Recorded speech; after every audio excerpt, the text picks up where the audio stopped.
We are in the Magnolia State here in Oxford, Mississippi for what should be a great day of football on a cool fall, late morning, early afternoon, depending on where you are. The Liberty Flames at 7-2 come a-calling to the Ole Miss Rebels at 6-2. And boy, there are a ton of storylines today, but perhaps none bigger than this one. Hugh Freeze, who really led a resurgence of Ole Miss football from 2012 to 2016, making his first trip back to Oxford. You know it's an emotional day for the former Rebel coach, but having some success in Lynchburg. And welcome to SEC Network Football, presented by Allstate. Now that certainly is one big storyline, but on the field, this is a great storyline. Two of the best quarterbacks in college football. Malik Willis will lead the charge. The former Auburn quarterback is just putting on a show. Meanwhile, putting on a show for Ole Miss, Matt Corral. A lot of questions about whether he would be able to go today, but certainly from the looks of things, he is ready to go. These two guys define dual threat quarterbacks. Dave Neal alongside former Rebel great Deuce McAllister. Andrea Carter down on the sidelines. We'll check in with her in just a moment. But Deuce, obviously, when it comes to quarterbacks, you won't find a better matchup than what we have here today. What do you like about these two guys? Well, I like their ability to be able to run the football. And, obviously being able to throw the football, that's going to be key for them as well. But, you talk about dual quarterbacks. Both of these guys lead their team in rushing. That tells you something about how tough they are, that you have the design quarterback runs, but their ability to be able to make a play once the play breaks down. And if you want scoring, these two guys will lead their respective offenses to the end zones quite a bit. We'll hope to have some fireworks today. We talked about Matt Corral being a little bit banged up. He's not the only one for the Rebels. For more on that story, let's go down to the sidelines and Andrea Carter. Thanks, Dave. Yeah, starting with Matt Corral, he was very limited all week in practice, really focused on the mental side of the game and his recovery. He did practice some yesterday, but warm-ups was the determining factor, and I was able to watch him out on the field. I did see him grit his teeth a couple of times, but other than that, a lot of smiles, dapping up his teammates, everyone all morning long talking about how tough he is. The offensive line, with their injuries, they are moving Jalen Cunningham from the defensive line to the offensive side of the ball to try and protect Matt Corral a little bit more. But guys, as far as his receivers go, Dontario Drummond and Jonathan Mingo are still out, and Braylon Sanders is possible, but if any, his role will be limited today. Yeah, we think we might see Sanders, but only in a red zone situation. Meanwhile, there is Hugh Freeze. Talked to him last night at his hotel, again this morning before the game, and said he just was just almost in tears over the reception he got getting off the bus today, the amount of hugs and handshakes he was able to deliver, and obviously it was an unceremonious exit from this university here at Ole Miss. But after a couple of years off, found a home in Liberty, and he has done nothing but put together a fantastic program for the Flames, who come into this one with a 7-2 record, taking on an Ole Miss team led by this guy. And this is part of the reason the folks, there weren't many, I didn't hear a whole lot of boos for Coach Freeze when he came out. And part of the reason is because of the success of this guy, Lane Kiffin. He's got Ole Miss back in the national spotlight again. And he said he's just trying to fight through these injuries, trying to still produce the type of offense that they want to run, the up-tempo. And we'll find out early what it's going to look like, because Ole Miss is going to get the football first.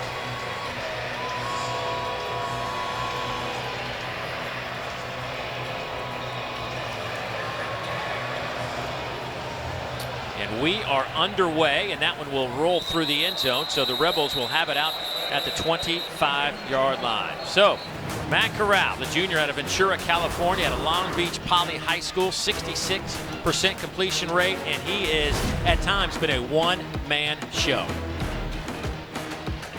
Phenomenal quarterback. He can do it all for you. His ability to be able to pass the football but run, I think that'll be key for them today. Just a heads up for Ole Miss fans, John Rice Plumlee is a young man that certainly is super talented. Came here as a quarterback. They've moved him out to a wide receiver hybrid role. We'll see a lot of him today, but there is Dennis Jackson who gets the start today. But John Rice Plumlee going to be a very big factor in this Ole Miss offense today as you look at some of their starters. And up front, you'll see John Rice Plumlee, Ja'Cour Pearson, Dennis Jackson, who we just saw, Casey Kelly getting healthier and healthier every day at tight end. Big hole off the left side. There goes Jerrion Ely. The speedster will take it on the second play of the game to the end zone. 70 yards. Good morning. Dave, you see the speed, outstanding block by Broker. Nick Brocker does an outstanding job, and then Caleb Warren at that left guard, who has kind of been banged up as well, does an outstanding job. I mean, it is wide open, and you see the speed of Ely, a guy that they wanted to get more involved, only had 3 carries. I think that's a pretty good way to start a game there.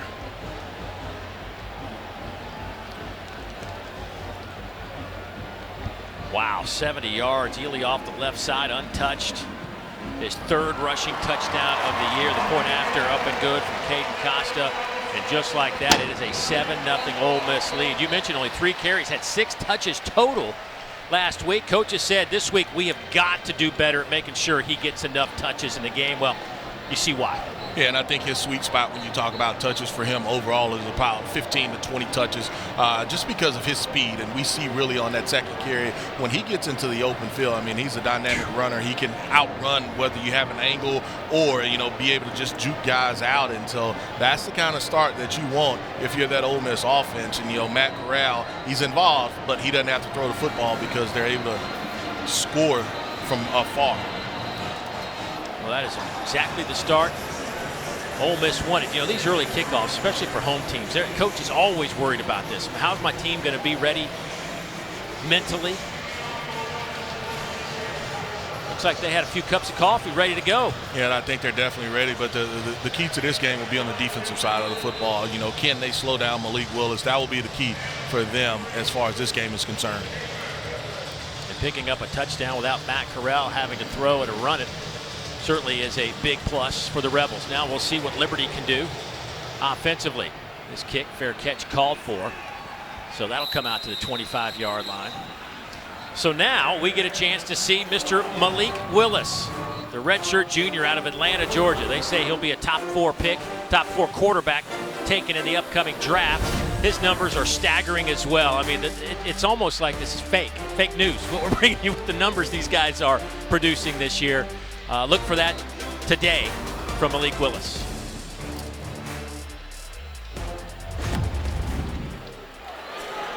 Last week, Malik 307 yards through the air, 4 touchdowns, ran it for 37 yards in a 62-17 win over UMass.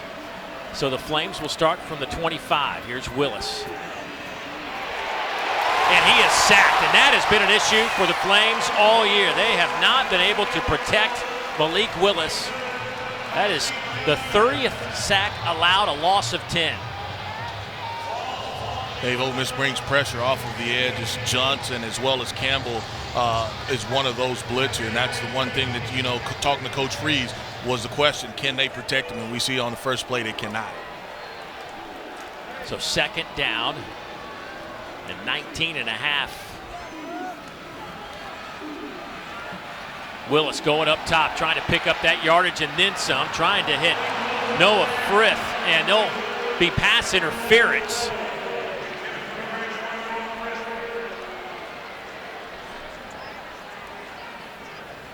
Pass interference, number 5, Duke. First down. Well, that'll get Liberty out of some trouble. That'll move the ball out to the 31-yard line. Penalty on DeAndre Prince. Never really got his head turned around to locate the football.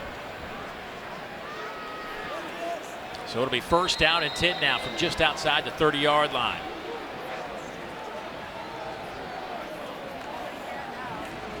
Willis over the middle. Pass is caught there. That goes to Demario Douglas, and he is across midfield out to the 43-yard line, a gain of 25. Defensively for Ole Miss, Sam Williams has been the guy in terms of the pass rush for the Rebels this year. A couple outstanding linebackers, Robinson and Chance Campbell, as Matt gets the carry, and Robinson there to meet him. This Ole Miss defense about as healthy as you could expect a defense to be at this part of the season, but having Chance Campbell this year, the transfer, has been a huge benefit for the Rebels. They're going to stop that play. Offside, number 1, defense overtaking the quarterback. 5-yard penalty, still 2nd down.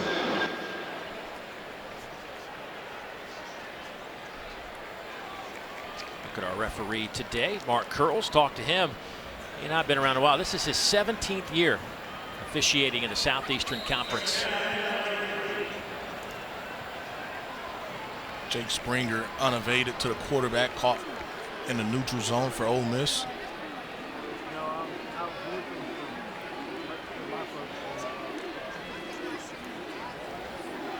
There goes the handoff, a couple of yards. Joshua Mack will get enough for that first down, so they'll move the chains. It'll be first down and 10 for the Flames. By the way, this Liberty offense, 37 points a game, 445 yards of offense. They're down a tick from a year ago, but still impressive numbers across the board. Boy, what a season it was for Liberty last year. They go 10-1. Beat Coastal Carolina in the Cure Bowl, 37-34 on the last second field goal. There goes Mack to the 30-yard line. He'll pick up 3. Mack, the senior out of Rochester, New York, transfer in from Maine.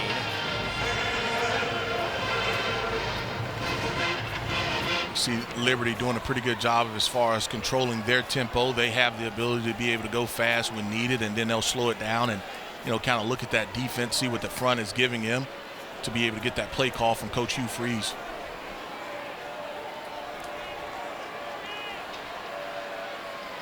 Second down and 7. Ole Miss bringing a couple of extra pass rushers. Willis gets out of that trouble. And Malik nowhere to run. He's going to be hit and drop back at the 37-yard line. Otis Reese will get credit for the tackle. That'll be a loss of 7. Second time we've seen Ole Miss kind of bring pressure off of the edge. It's Otis Reese who has an opportunity early on to make the tackle, but he's not able to. And then you have Mark Robinson, former running back, that's able to really chase him down and force Willis back in, where Reese comes in and he's able to clean it up. One drive and already 2 sacks allowed. So now a 3rd down and a dozen.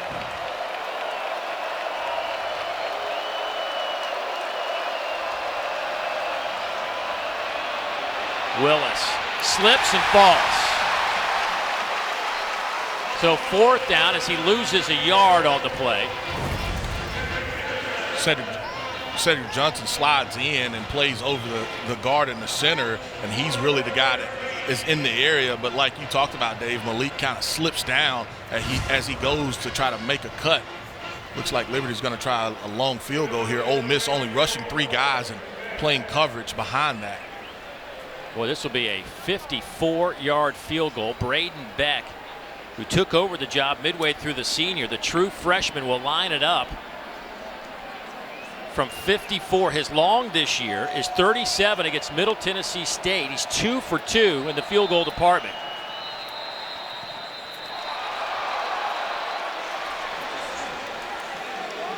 Offense, 5-yard penalty, still 4th down. He's got a punt now. Ball would have been blocked as well. KD Hill looked like he got his hand on it. They don't have a choice but to punt at this point. Not to mention, you might think that might play a little mental game with your kicker, having one swat right back at him. That's a great. Ole Miss will go defense safe. They'll put a returner back there. It'll be Springer as the returner. They'll keep their defense out on the field. 4th and 18.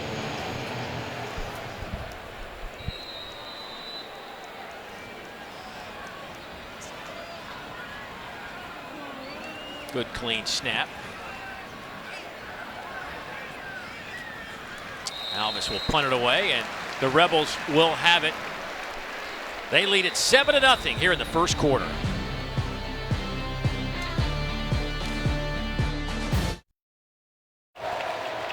Always great to come to Oxford. Get down on the square.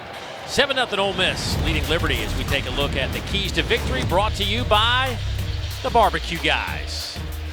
And Deuce, what are your keys today? Well, when you talk about Malik Willis, it's his ability to extend plays, and he's really, looking for the explosive play to push the football down the field. We saw Prince get the penalty early. That's one of the things that he will be able to do, and then make plays with his legs. That's also key for him. I mean, to be successful, he's got to be able to make plays with his leg. Matt Corral, he's got to trust some of those young receivers that are playing for him. We've seen him be able to get it to Jackson earlier, but also understanding and knowing when to take off and run, and just trusting his ability to be able to stay in this game long term is critical. So he will sling it out. Here's Ely, who had that 70-yard touchdown run. He'll take it out over the 20. And that's what you're referring to in situational awareness, and that really falls on the shoulders of Matt Corral. That's correct. I mean, you go back and you look at a game where he had against Tennessee up to 30 carries. He can't get himself in that type of situation or that type of game. The inside handoff, and that'll be enough for the first down.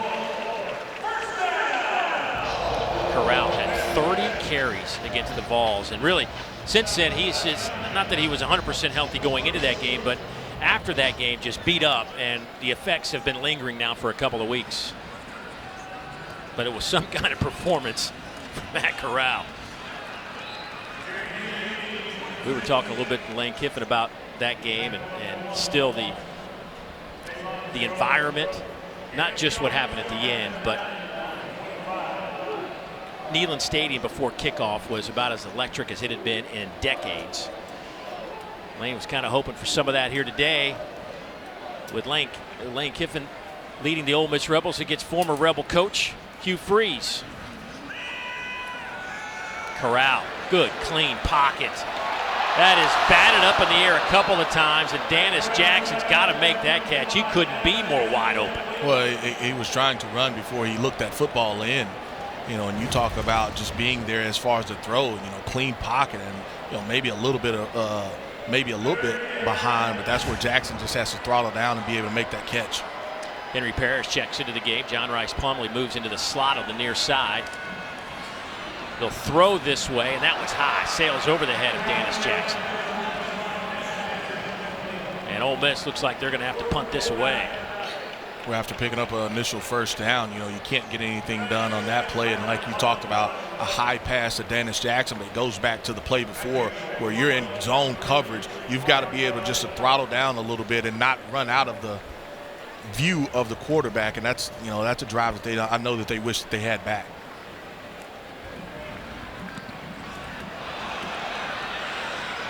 Ball will hit and take a favorable Ole Miss bounce right into the hands of DJ Stubbs. No flags in the play. We'll step aside. Rebels lead by 7, but the Flames have the football.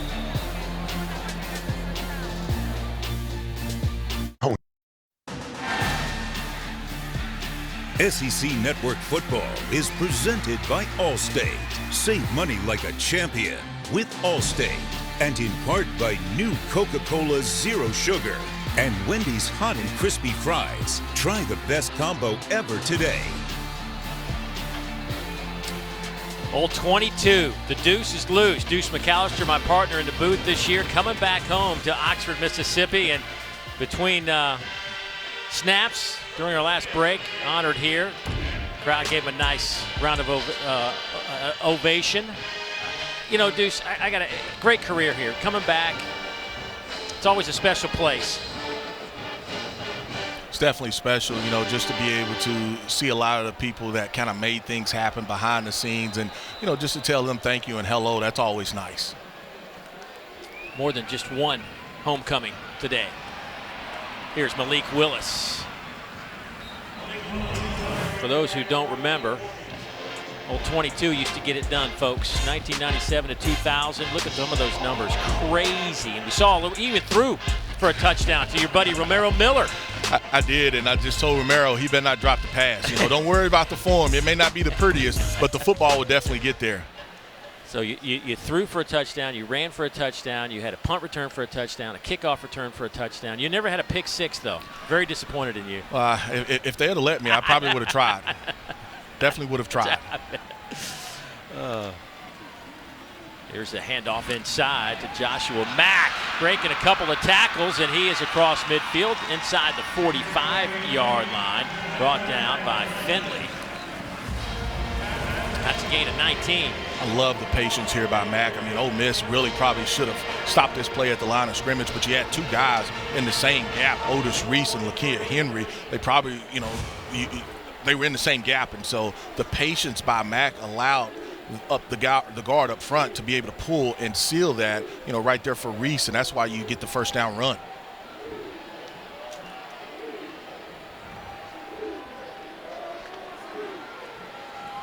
They'll keep it on the ground. Some room to run again for Mack. Finally bottled up around the 37-yard line. Hey, we've got a super day of football right here on the network. Coming up next, it's Mississippi State right in the mix in the SEC West. They square off against Arkansas. And then at 7:30 Eastern, Florida will take on South Carolina. It's our SEC Saturday night matchup. Kind of a bumpy few days down there in Gainesville for Dan Mullen. Of course, a win would certainly help things out. That's all coming up the rest of the day here on the SEC Network.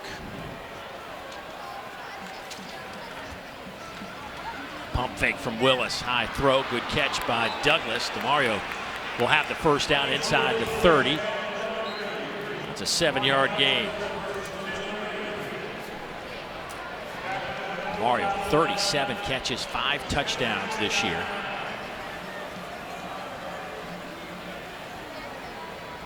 I love how Willis, his ability to really just be able to look off to the defender there. It looked like he wanted to go inside to kind of his tight end and decided to go to the outside option as far as Willis was concerned, the receiver, and just a really nice job by Willis there, the quarterback, just being able to kind of look off the defense.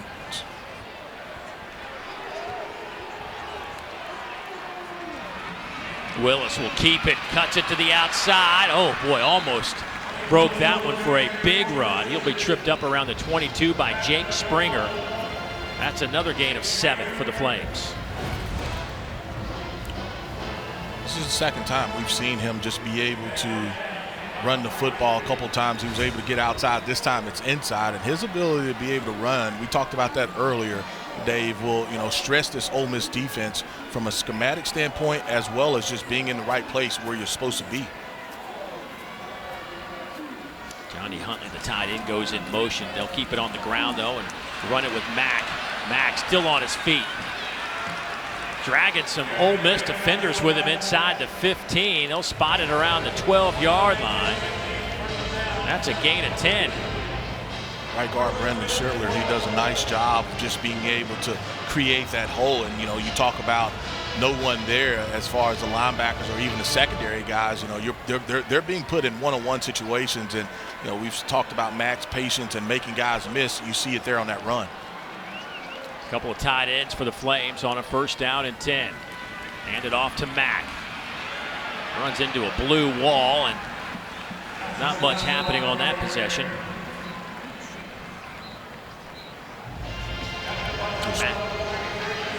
Dave, you'll start to see those safeties get a lot more involved, try to come into the box for this Ole Miss defense as they enter into the red zone. This is where really Willis will try to, he'll run the football a lot more as well when you talk about those RPO looks.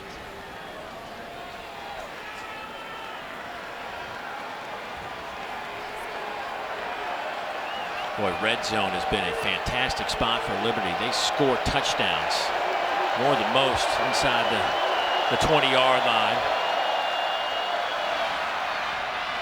That one is incomplete, batted away. It'll be third down, trying to hit Stubbs with it. Jake Springer there with a good defensive play in that secondary. Springer has probably been one of the biggest impact players, when he's been in the game, or really this season. His availability for this Ole Miss defense has been really the difference maker for them. You talk about Mark Robinson and Chance Campbell being playmakers as well, those linebackers, but Springer on the back end has been outstanding for them. Shedro Lewis in the backfield. Willis looking to throw, has some time, and now the pocket collapses. Nobody was open, and he is dropped again. Chance Campbell got there first. That's a loss of 8. Ole Miss brings pressure. They have two linebackers up in the A-gap. but initially Liberty does a nice job of being able to pick it up. That's one where Willis, he's got to get rid of that football. I mean, because if you don't, with the sack, you're just pushing your kicker back a little bit further. But like you talked about on the back end for that Ole Miss defense, they were able to coverage, and so that's probably going to be a coverage sack more than anything. So here's Braden Beck. This from 38 yards. It is no good. So the Rebel defense stands tall. They'll have the football when we come back, leading by a touchdown.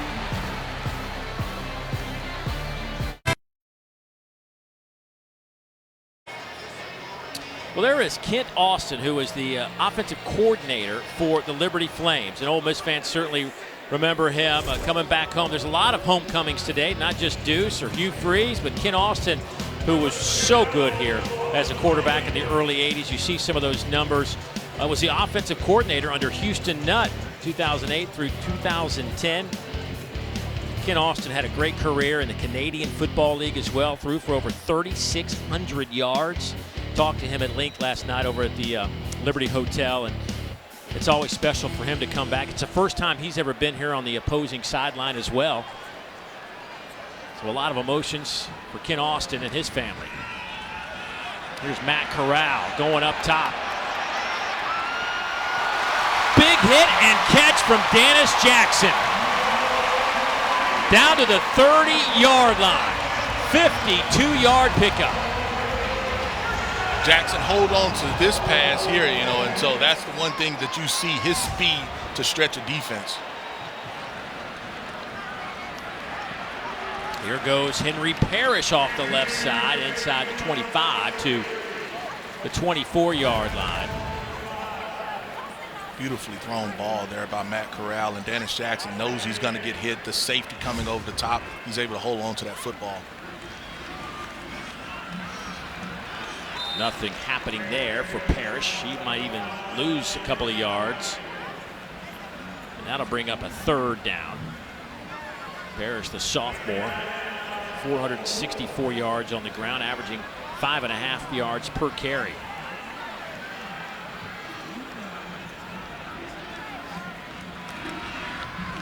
They'll throw it over the middle, right through the hands of Braylon Sanders. We thought we might see him on this end of the field.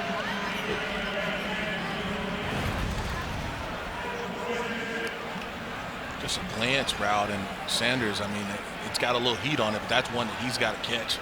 You know, and he's been kind of up and down as far as offensively involved, but that's one that he's got to catch. So 2 early drops by Ole Miss receivers.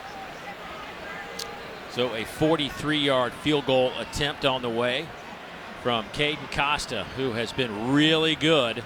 9 of 11 along a 50 against Arkansas. Had a 49-yarder last week against Auburn, and he'll send that one through the uprights from 43. So 3 more on the board for the Rebels, and they now lead it 10-0. 1:22 to play here in the first quarter. Well, it is Saturday. If you didn't know and you woke up kind of a little shaking it off a little bit, didn't know it was the weekend, it is Saturday. So that means it's time to represent your school. Show us how big you're going today. Submit your best fan video this weekend to #ShowYourSaturday, and you might just get your 50 seconds of fan fame.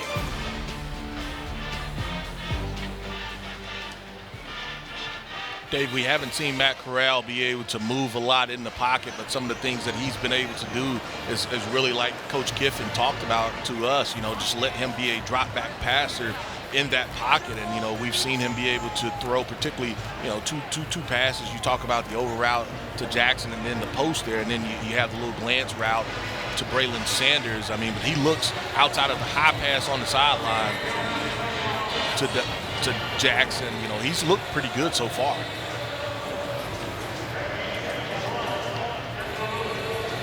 Corral 3 out of 6, 63 yards. Malik Willis 2 out of 3 for 32 yards. This one is returnable from the 5 from Lewis. And he's out to the 23. The problem, though, for Malik Willis is he's already been sacked 4 times in 2 possessions.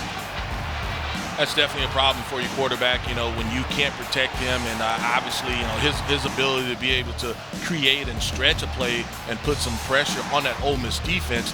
definitely hurts them. But when you put yourself behind the chains, whether it's first down or second down, that definitely doesn't help any type of offense. Look for him to be able to stretch this field again. You know, he had one pass interference play already against this Ole Miss defense. Did a pretty nice job until they got in the red zone as far as on that drive last play. First down and 10. Willis decides to keep it. Breaking a couple of tackles, turning nothing into something out over the 25 to the 26. Boy, those are 3 hard-earned yards for Malik Willis. Really nice design here, and it's a counter play, and you see the big player, the strong player that he is. I mean, it takes numerous Ole Miss players to kind of bring him down, and that probably should have been a lost yardage type play, and he's able to make something out of it, and just shows you, you know, the type of athlete that he is at that quarterback position.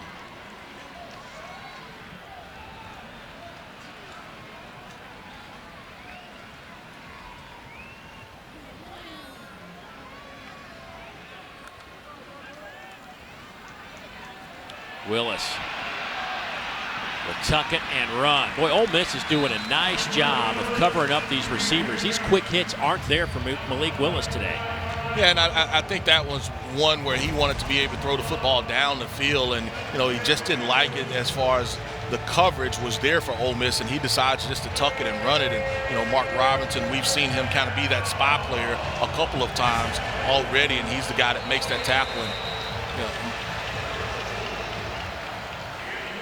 so that'll do it for the first 15 minutes. Hugh Freeze coming back home. His team's trailing by 10.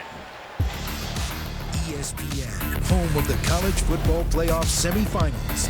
Friday, December 31st on ESPN. Run it.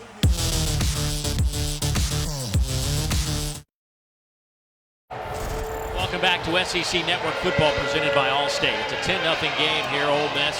Things got started early for the Rebels. On the second play of the game, Jerion Ely went 70 yards for a touchdown. Ole Miss added a field goal just moments ago, and now the Flames with a big third down to start the second quarter. Malik Willis has been sacked 4 times already, and he has been hit a bunch more than that today.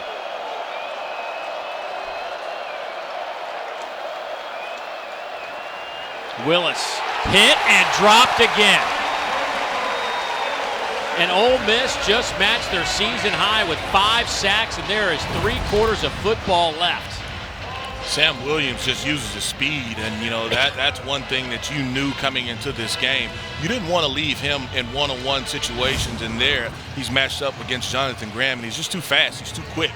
You know, and you talk about Malik Willis never really had a chance in that situation. Sam Williams just beats him with speed off of the edge. Sam, future NFL prospect, and having a heck of a season. Morgan's punt taken at the 37-yard line by Springer, making a couple of guys miss, and ooh, he is walloped. Should have gotten down on the turf, but he'll pop up out to the 42-yard line. That is where Ole Miss will have it. 14:09 to go here in the second quarter. Matt Corral, 3 out of 6 throwing the football. A couple of those should have been caught, however. Yeah, only 63 yards. You talk about the deep post there to Jackson earlier, but 2 or more of those passes, Jackson had one, and then Braylon Sanders had one that was dropped. I mean, but so far, you know, outside of one just high throw, Matt Corral dealing with an ankle issue doesn't look bad at all. So this offensive line that's going without their real leader, Ben Brown, out for the rest of the year with an injury. Orlando Umana, the center, been banged up all year for the most part. Dennis Jackson will have it up for the first down. But so far, this O-line, as they put Jalen Cunningham in the starting lineup. Jalen is a former offensive line, but he spent the last year playing defensive line, threw him in there this week and said, hey, you know what, looks good enough, let's get him in the starting lineup. Corral slides to the right, going deep, trying to hit Jackson, and that one is incomplete. Deron Lowe back there in coverage. Yeah, and that was one where Matt does a good job. It looked like he wanted to hit. You've got just 2 post plays here, and Lowe almost comes up with this interception there, and that's one where Jackson, they probably fight over it a little bit, and he's able to dig it out. But he's giving his receivers an opportunity to make plays, and definitely can't fault him there. Corral, another clean pocket, going up top, near side, pass is caught there, Braylon Sanders. He played a little bit last week, but no stats. Got a look earlier this game and dropped one right through his hands, and this time he holds on. Yeah, this is just a go route. We talked about the beautiful pass by Matt Corral. This one is on time, and Sanders is able to catch that one cleanly. Ely trying to get the corner, dives for the pylon. He's in there, touchdown, Ole Miss.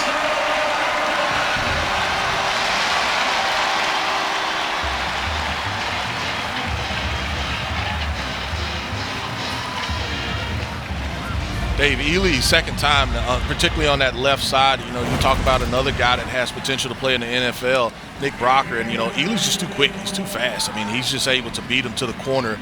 Caleb Warren gets just enough of his guy on the left side, and Ely is able just to beat him to that corner, to the pylon, to be able to get in the end zone. They're going to take another look at this, or I guess just an expanded look to make sure he got into the end zone, and Mark Curls gets the sign that it's all good. Touchdown Ole Miss, and here comes the point after.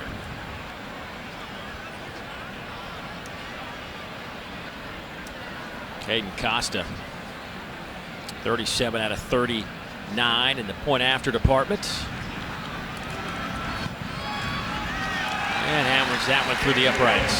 So a good start for Ole Miss. They lead it by 17. Jerrion Ely with his second touchdown today. Back in a moment.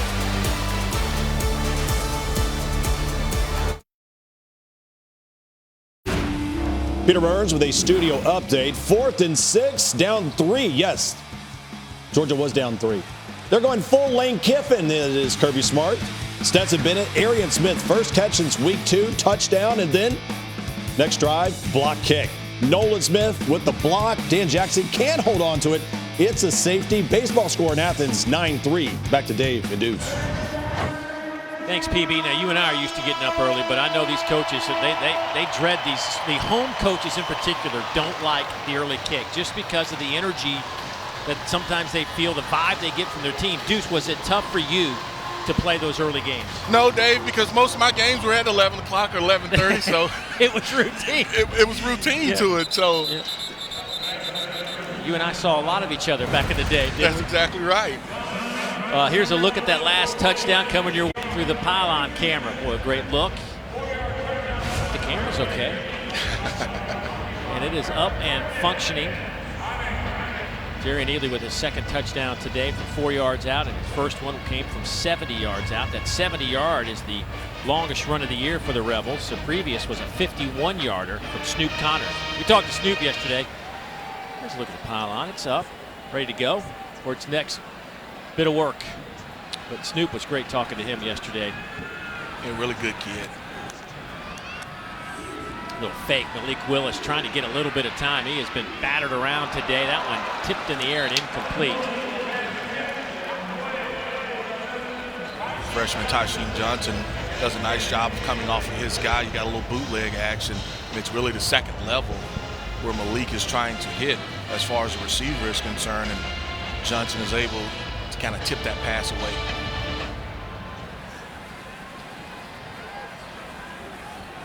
So second down and 10. Ole Miss has forced this Liberty team into some third down situations, and they have picked up a sack every time they force the Flames to third down. It'll be first down here as DJ Stubbs makes the catch out over the 35 to the 37-yard line, a 13-yard pickup. Pressure again by Ole Miss from depth this time, and Malik Willis, he has enough time to really see it. The throw is going to Stubbs on the opposite side, just running a stop route, you know, probably about 10 yards, 11 yards, and a nice job to pick up the first down.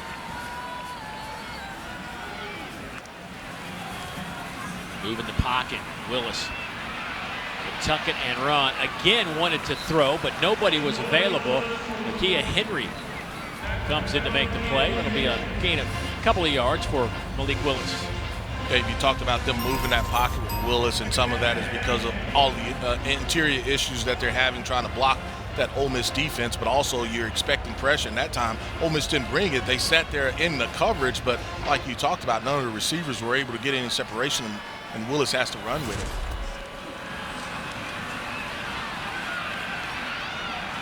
Willis again hit.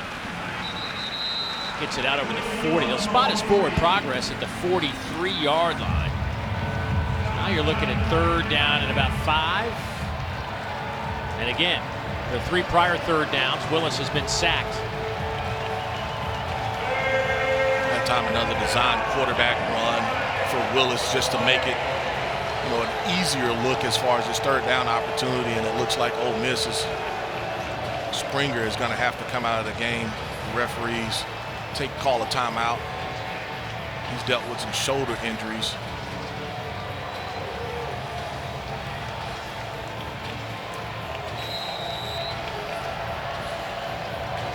So Springer exits on this third down.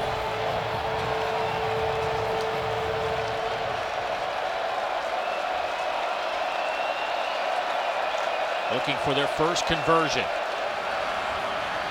Pressure comes. Willis hit as he throws, and that one is, they're going to say, caught around midfield, across the midfield stripe at the 49-yard line. That may be an interception, Dave. Well, they're talking about it. Jalen Jones was over there battling for the football. They're going to say interception, I believe. Yeah, there was pressure by Ole Miss, and the question is, he comes up with the interception. As a catch by the offense, first down. Yeah, my only assumption here is maybe the receiver was down when he hit it, and the defensive back, Jalen Jones, takes it away from him. Got an Ole Miss defender that's hurt. Robinson is getting looked at.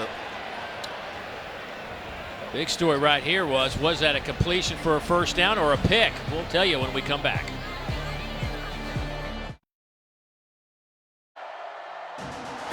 SEC Network Football, presented by Allstate, is brought to you by B. It's What's for Dinner, and new Coca-Cola Zero Sugar, and Wendy's Hot and Crispy Fries. Try the best combo ever today. After further review, the ruling is the offensive player never controlled the ball. It was possessed and controlled by the defense. First miss. Well, some big wins by Hugh Freeze, but lost that one, as the replay will overturn what they initially thought was a catch by Liberty, but instead an interception by Jalen Jones will give the Rebels possession at midfield. Yeah, when you go back and look at this, Noah Frith, he never really controlled it. From the first look, it looked like he had it, but as they spun over, the ball was down by his knee area, and Jalen Jones kind of ends up with it in his hands. And so, one of the most impressive things as well is you talk about Malik Willis kind of throwing off platform, kind of sidearm type of throw in that situation. So he definitely delivered the football there and to the right spot. Just Noah Frith never came up with it. Snoop Conner in the game at running back. Corral has a lot of room to run, and he will quickly get down. He'll pick up 7. You can see him gingerly get back to the huddle. Lane Kiffin telling us this week not a whole lot of activity for Matt Corral, just trying to get him healthy. And this morning in workouts had to prove to him that he was ready to go. Funny how healthy you get on game day, isn't it? You don't practice all week. You take a couple snaps on Friday, and game day. That's the energy and adrenaline and everything pouring, and that's the best that you've looked and felt all week. So no gain for the Rebels. Third down.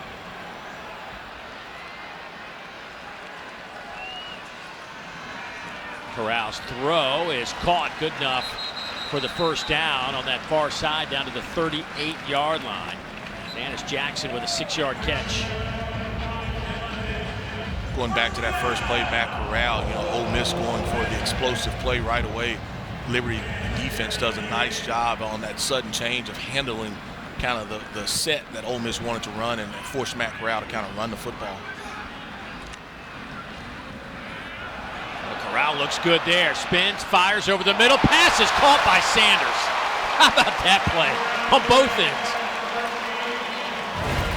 really nice job here of pressure off of the edge by Liberty. And Robert Rahim bringing that pressure, but Sanders is able just to make a catch from his quarterback of just feeling the defender there. Gain of 20. Here's Snoop Connor. They crash in from the edge. Story Jackson making the play. The transfer from Prairie View has been a good addition. The team's leading tackler with 67 on the year. So, Dave, you could tell Liberty has definitely picked up their blitz package. So John Rice Plumlee now, we thought we'd see some of this. John Rice Plumlee, who's been on a bunch of snaps, will line up at quarterback and kind of the run game that Matt Corral usually runs. And they'll put Corral split wide to the near side. And John Rice Plumlee should have handed that ball off to Ja'Cour Pearson. Instead, he is swallowed up immediately by Darrell Johnson. That's a young man that hadn't really gotten to touch the ball a lot today. He gets a chance to touch the ball, and like you said, that one he probably should have gave to Pearson, but holds on to it a little bit, and Matt goes back to the quarterback position. They said John Rice Plumlee had a great week of practice, and they've kind of involved him in more sets, and he was going to be on the field quite a bit today. Yeah, Liberty is bringing pressure. We'll see if they check out, and they do. They change that look.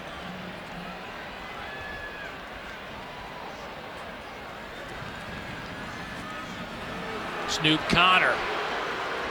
Snoop will get it inside the 20 down to the 16, but he is well shy of the line to gain, which is around the 8-yard line.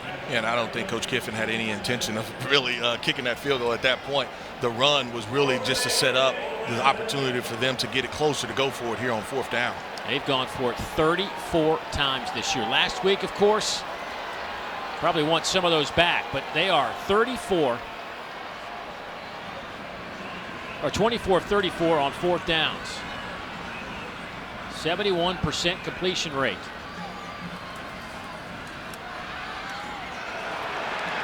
And it won't work there. Snoop Connor met immediately by Ahmad Walker, the freshman, with a big play, and it's a turnover on downs.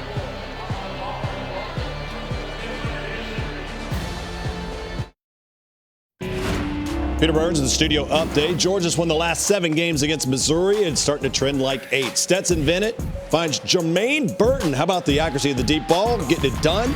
Knee would be down, but Zamir White punches it in. 16-3, all dogs in Athens. Thank you, PB.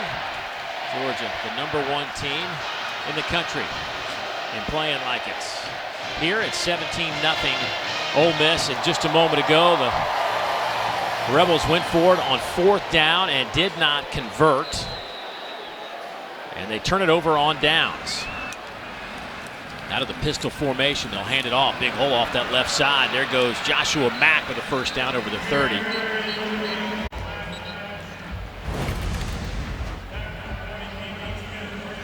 Nice job of split zone here. And, you know, I'm really surprised that Liberty got away from this earlier on their previous 2 drives, because they had some success running the ball inside against that Ole Miss defense. 1st down and 10 from the 30. Mack with 58 yards on the ground. Willis again pump fakes, decides to tuck and run. This time was a good decision. He gets out of bounds and has the 1st down. Give him a dozen. Hey, tonight SEC football final has you covered with biggest stories of the day and breakdowns of all the games. Dari Noka hosts along with Gene Chisholm, Chris Doering, and Benjamin Watson. 10:30 Eastern after Florida and South Carolina right here on the ESPN app as well. One app, one tap. SEC football final.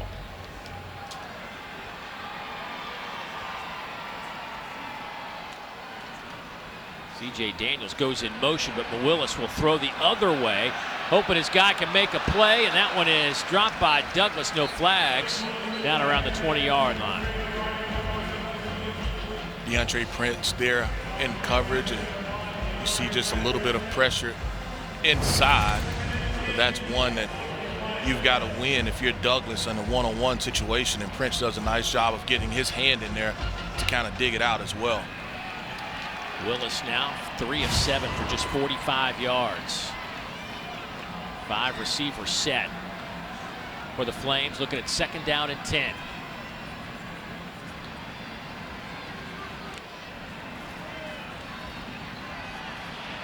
over the middle. Big collision. Pass is caught there by Shaw. And he'll pick up 9 hard yards. Mark Robinson laid the wood to him. Yeah, late insertion by Campbell here, and Mark Robinson, he's sent into kind of the zone, and pretty good shot as he tries to dislodge the football there, but he led with his shoulder, so no targeting. Robinson with 60 stops, had 9 last week. Had a career high 14 against Tennessee with a couple of sacks. 3rd and short, inside handoff, met at midfield, and he's not going to get enough for the first down. Looks like they're going to spot it inside the Ole Miss 49-yard line, which is where they have to get to. And again, Mark Robinson plugging that hole up. Does a nice job of hitting this, and Mac, I think they're gonna measure this, but this is short. His second effort got him to this spot, but initially he was probably even shorter on that run. But if you're Liberty, you're thinking hard about going for it at this point. 6 tackles already for Robinson here in the first half. The senior out of Leesburg, Georgia, transferred in from Southeast Missouri. He's a former running back. Yeah. When he came in here, he was a running back. And so basically moved over to the defensive side of the football, and he's made plays. Well, that's a good switch. Yeah. Right? You think Malik Willis, when he left Auburn, there were a bunch of places that were courting him, but as a defensive back, but he was like, I think I can still play the position. Liberty came available, and he's like, I think I can work in this offense. Yeah, and I think it has worked out pretty well for him as well. Liberty, 7 of 14 on 4th downs this year. Hugh Freeze keeps his offense on the field. It is 4th down and inches.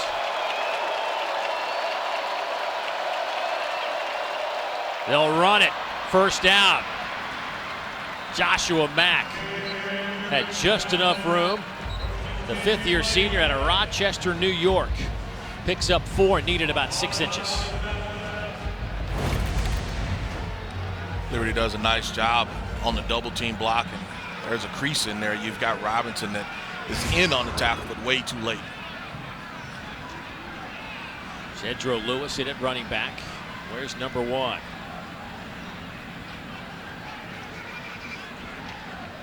They like Lewis a lot. Probably their most versatile back, averaging just a little less than 5 yards a carry. And Ole Miss going to have to take a timeout. First charge timeout, Liberty. Getting things situated offensively on a 1st and 10. Down 17. Definitely need some points on this possession.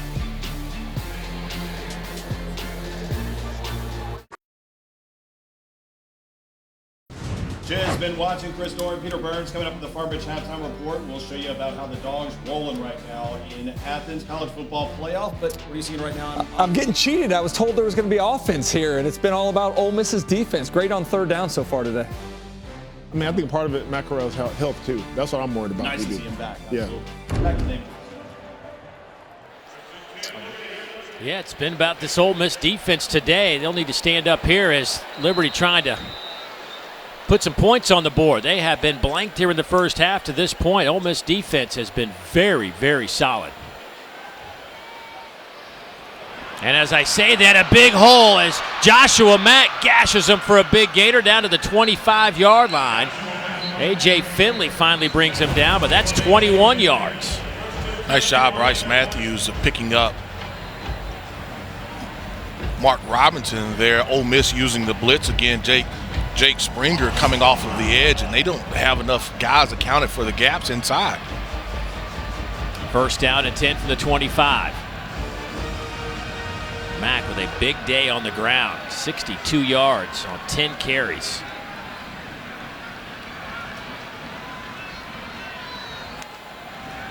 Willis will get it out to Mack. And here come a bunch of blue jerseys swarming to the football. He might have gotten a yard out of all that. Brought down by Tylen on the back end. First one there, but here's a look at what our quarterbacks have done today. Malik Willis just 54 yards through the air. He has been a tuck and run guy today. Yeah, and I think, he's had some positive yards, but when you look at the sacks that Ole Miss has had so far, it takes away a little bit from that. But, I think one of the things that they have to do a better job is continue to hit some of those big plays down the field. 5 sacks for the Rebels defensively today. A couple of tight ends on this look. Willis, shoulder fake. Going to the wide side. That is picked off on the back end by Finley. He'll have it out to the 30-yard line. And that'll snuff out a Liberty drive with 2:55 on the clock before halftime.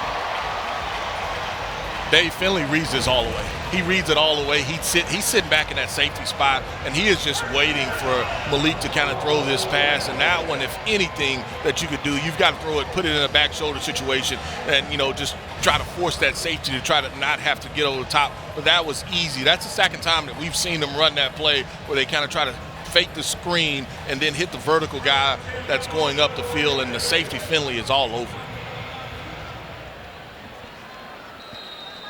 A.J. Finley with his first interception of the year. Hand it off. There goes Ely. Man, just give him just a step. His explosiveness through that hole is quite impressive. He is so explosive, and we saw it really on his first carry.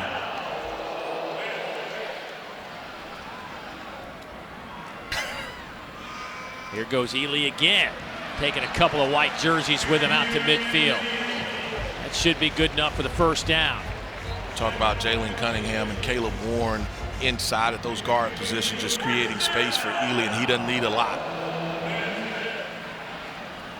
Corral again has some time. Will tuck and run, then slide. We'll pick up 5 yards.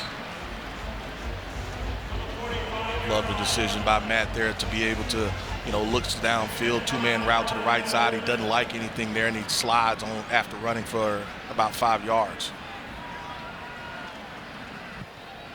Little sidearm toss to John Rice Plumlee, who makes the catch around the 40. And they're going to give him enough for the first down. I thought Liberty did a really nice job on their previous possession of bringing pressure, particularly off the edge. I don't know if Ole Miss handled it as well as you know they did early in the game. So Ole Miss went to running the football inside. Plumlee goes in motion. Corral throws near side, wide open. Dennis Jackson cuts it back to the 5. Touchdown. 40 yards.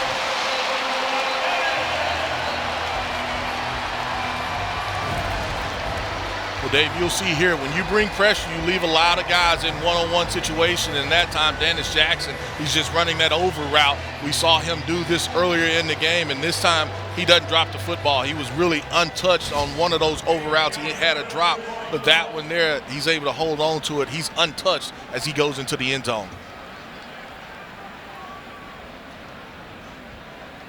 Boy, he was wide open. Point after, up and good from Costa. Dennis Jackson with his second touchdown reception of the year.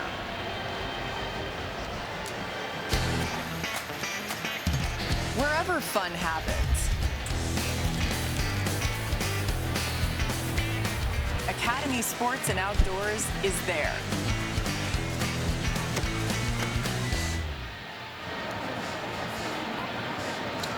Well, we've got 1:27 to go before halftime. Matt Corral, 10 of 14, 188. He could almost be perfect today. I think he's had one bad throw. He's had a couple of drops along the way, but it has been impressive for a guy playing really on one healthy ankle.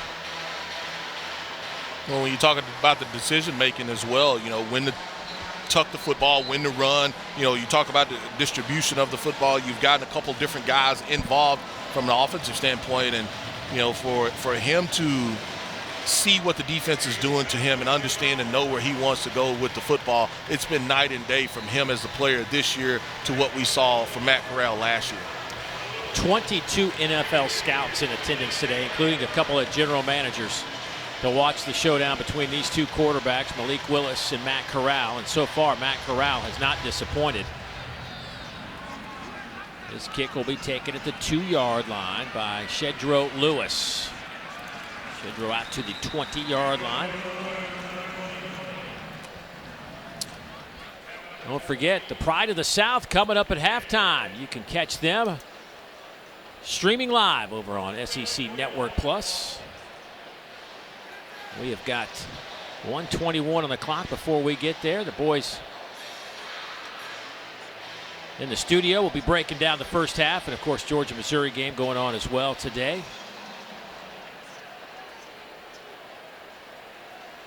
If you're Liberty, you want to get something positive here before you end the half. Kind of take care of the football. You do get the ball back as you start the third quarter. See if Malik Willis can get anything going.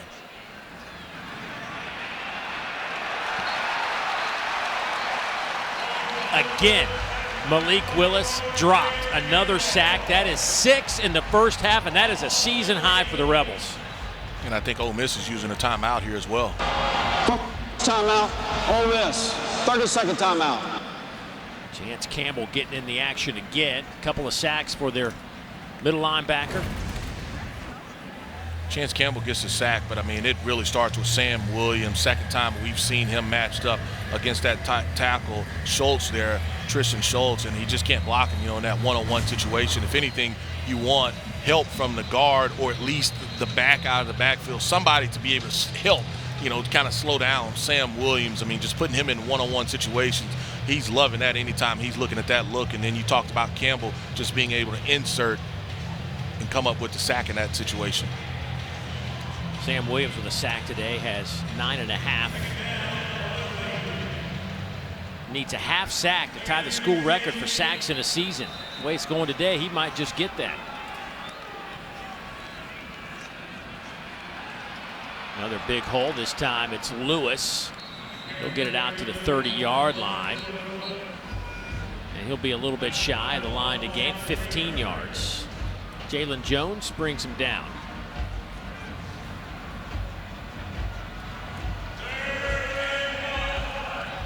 On 3rd and 1, they'll go with Lewis again. He has the first down and more. Spins off one man out over the 40 to the 43-yard line.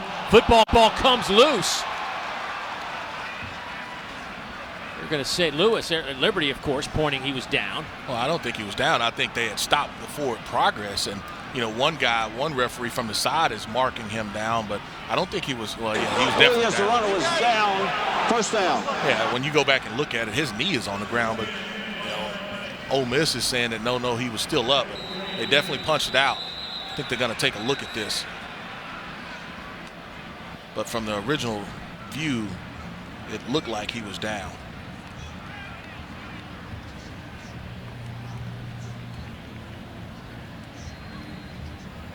Ole Miss has a defender down right now on the field also. So they take a look at this play.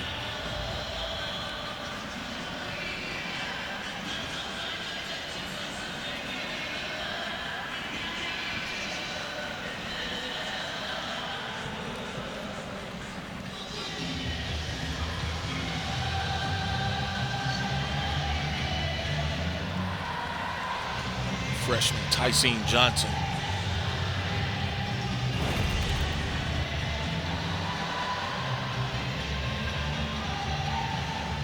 So Mark Curls is talking to Lane Kiffin right now as we look at this play, and I think the explanation is the whistle stopped the play.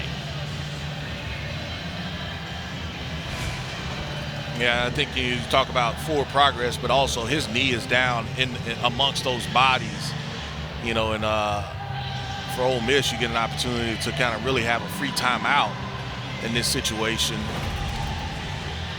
Liberty having some success running the football. It looked like it was Chance Campbell that was the individual that dug it out, but definitely down.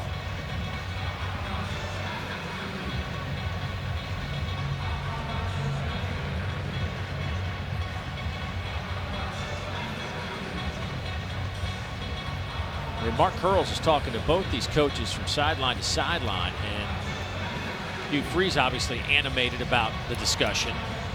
Well, one of the reasons is because Ole Miss gets that free timeout, and so you had an injury with Tyson Johnson. But at the same time, it's almost like instead of them forcing Ole Miss back on the field to say, hey, look, let's continue to play ball, Ole Miss gets to make some adjustments and talk about what they want to do the rest of this drive, and that's what Coach Freeze is not happy about.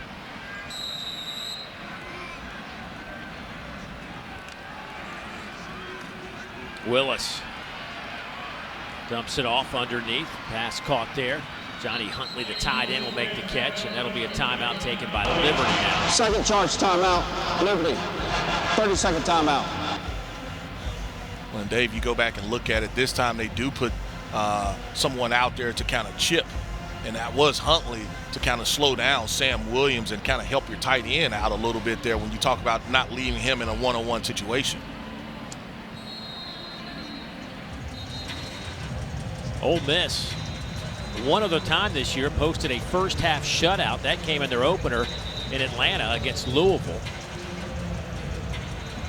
Trying to do that here. Liberty down 24-0. Remember, second play of the game. It seems like it was hours ago. That's probably because it was. Jerrion Ely with 70 yards on the second play of the game to kick off the scoring today. And Ole Miss really had to look back. Ely with 2 touchdowns on the ground. 3-man rush.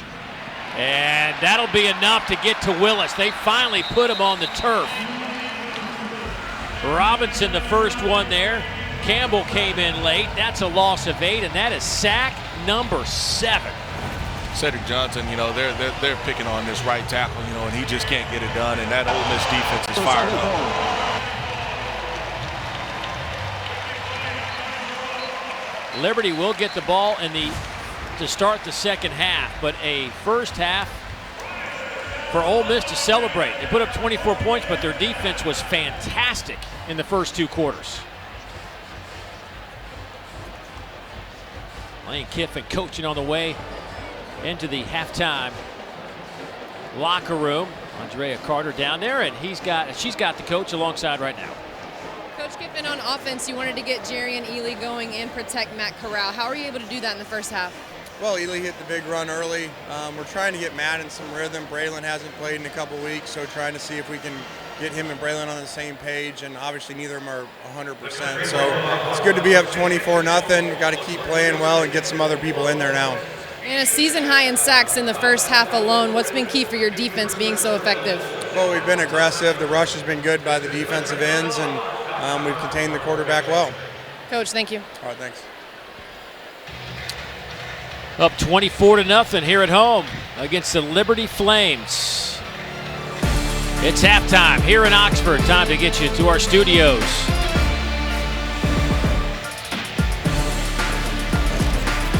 Thank you, Dave Neal, Gene Chizik, Benjamin Watson, Chris Dorn, Peter Burns. Welcome to the Farm Ridge Halftime Report and the return. Welcome back to SEC Network Football, presented by Allstate.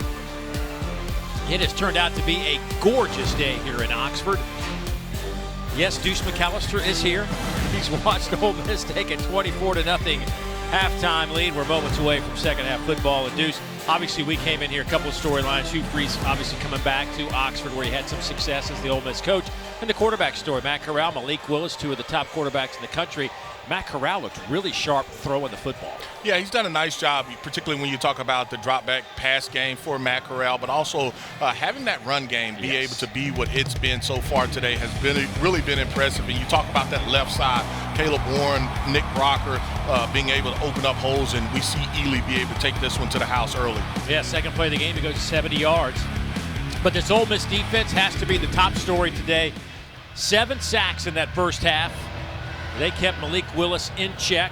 Malik Willis, all told, 6 of 11, 59 yards through the air. And a loose football on the kickoff. And Liberty will retain possession.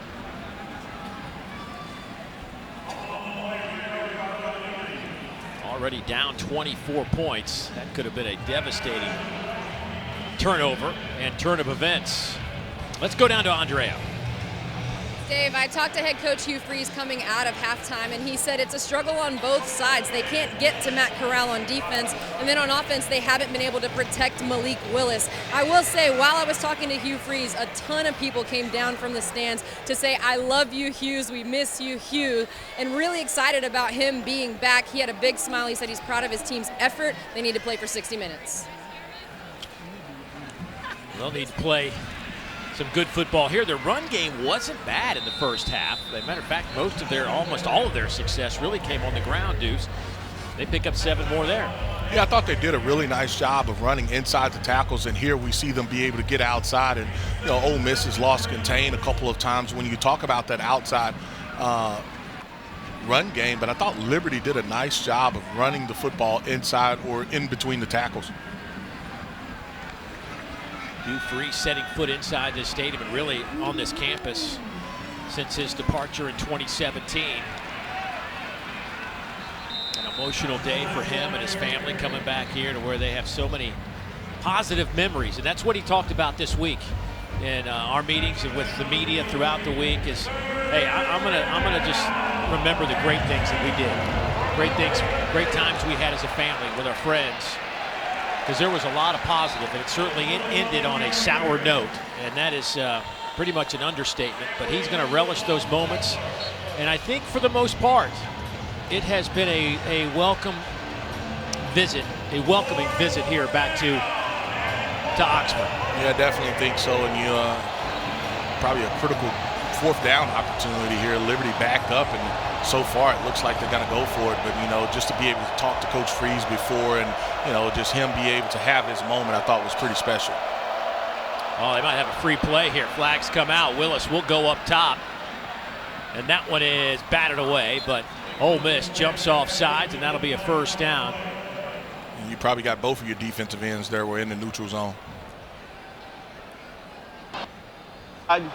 Number 96, number 7 defense. Penalties 5 yards, results in a 1st down.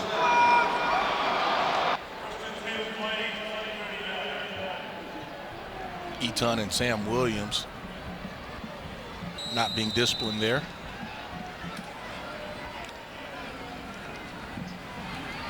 Willis. Well, that's a nice throw. Moving left, throwing right, just threw a seed. That one's caught by Kevin Shaw. That's the one thing you talk about, just the live arm that Willis has and being able to throw off a platform. And, you talk about the different throwing angles, whether it's over the top or a little side arm. But, he can definitely, he has a rifle for sure as far as an arm. And, it's just been impressive to watch him today. Hadn't gotten as much protection as maybe some of the other times this year, but when he has had time, he's been throwing nothing but rifles and just beautiful spirals.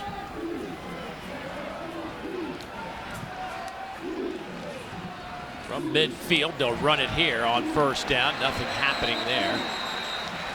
Robinson gets in the way, and he'll get credit for that tackle. This Liberty offense came in averaging 37 points a game. 16th in the country, but a goose egg on the board at this point. David, talking to Coach Freeze earlier, the concern was the offensive line. Could they hold up against that Ole Miss front? Here comes some pressure. Willis gets away. The throw, it's caught there after a bobble by Lewis, and he will have a 1st down. Nice job by Lewis to maintain possession as he picks up 14. Nice decision here by Willis, and he's just really, Lewis has Chance Campbell outflanked already, and he just does a nice job of finally catching it and picking up the 1st down. Good opening drive for Liberty out of the locker room. They've been down here 3 or 4 times today, but have no points. Handoff. Left side to Lewis. Lewis will pick up 7. Tyler Knight bringing him down. Ole Miss rotating a lot of different guys at that linebacker position. Defensively, I think that, like you talked about, it was the run game is where probably they were not as good. But for the most part, they've been able to bottle up Willis.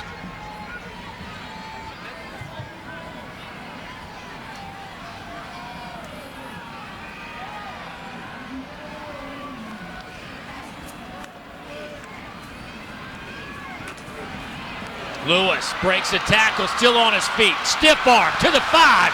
He's in the end zone. Touchdown Flames, 28 yards.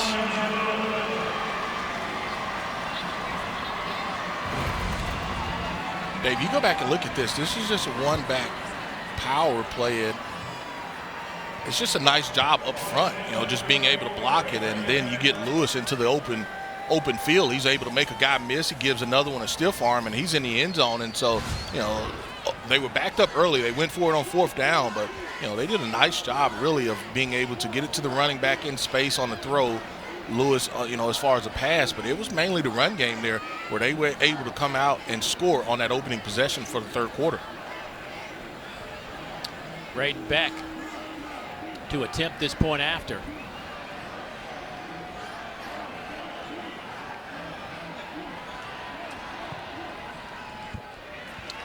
And he's up and good. Good drive for Liberty out of that locker room.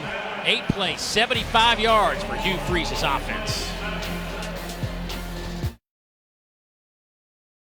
Time to check our celebration moment brought to you by Allstate. Well, Hugh Freeze walking back in with his lovely wife Jill into the stadium for the first time since his exit back in 2017. You can tell that there's a lot of emotion there as they look up into the stands. A lot of hugs before the game. He said, I'm down here in the field. If anybody wants to come by, say hello. I am there for you. And boy, it was amazing how many people came up to Coach Freeze. And, he stayed in town. Lived a couple of miles east of town for a few years. Finally got that Liberty job and moved his family up to Lynchburg. But obviously an emotional day, and he said all the right things, but you just had to know last night it was probably tough for him to get to sleep. I did talk to Jill's wife today. She said it wasn't a problem for her. She had a good night's sleep. But here's kind of the timeline. When he got hired here, a lot of people around the league were like, oh, okay, Hugh Freeze, let's see what this is about. Had some great success at Arkansas State, but not a long tenure. But he proved that he certainly is one of the great offensive minds in college football. Took him to 3 straight bowl games, had a great Sugar Bowl win against Oklahoma State, and back-to-back years they knock off Alabama. But then it all started to unravel in January of 2016. That's when the allegations of some NCAA violations started to appear, and there just became a black cloud over this program. And they never really recovered, and then it came to a culmination in the summer of July of 2017. And it was a tough time for everybody, not just for the Freezes, but the Ole Miss community on how this all went down. And the excitement around the program was so high, and for it to be crushed like that. Deuce, you're a part of this family, this community, and I'm just curious from your perspective, how was it from an outside looking into your family when that all went down? Oh, you're hurt. I mean, and you were excited to be up on the upper echelon as far as teams in college football. I mean, but for that to all happen, you definitely were disappointed and hurt. John Rice Plumlee, the intended receiver there. There'll be flags coming out.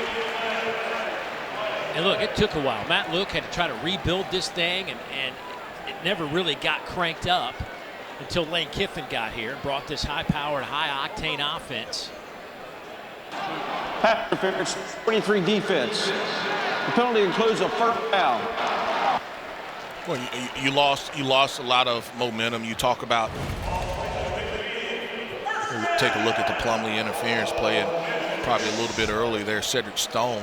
But you lost a lot of momentum as far as, from alumni as well as, just excitement. Ely had a great first half. They'll pick up 6.5 yards there.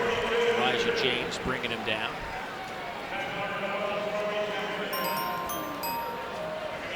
Don't forget, we have got an awesome rest of the day of football coming your way right here on the SEC Network. Mississippi State and Arkansas, 4 o'clock Eastern time, capped off by Florida and South Carolina.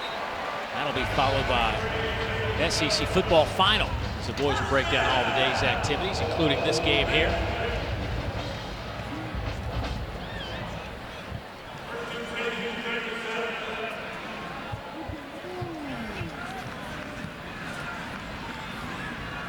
Henry Parrish in the backfield.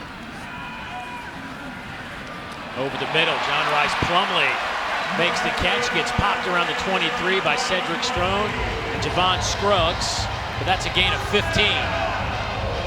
Dave, this drive, it's been Ely and it's been Plumlee for the most part for this Ole Miss offense as they methodically move down the field. Plumlee comes off a little pick. There's got to be a flag for that. Yeah, Dennis Jackson. That was a heck of a pick and roll play by Jackson. Normally you can do it 1 yard down the field, but Dennis Jackson is obviously more than 1 yard down the field, and you know that's a young player that just made a mistake, and that's pass interference. Offense blocking downfield on a pass across the neutral zone. 15-yard penalty from the previous spot. Replay first down. If it's right at the line of scrimmage or 1 yard down the field, then it's clean. But when he looked like he caught that football, it was about 3 yards down the field, and it's probably really the first mistake from an offensive standpoint that Ole Miss has made on this drive. So they'll line up in the same formation. Wonder if they go back to that play again. They'll keep it on the ground here. Parrish on that carry. He'll pick up 3.5, maybe 4. Well, you'll see him run a fake off of that variation if they get the right look defensively.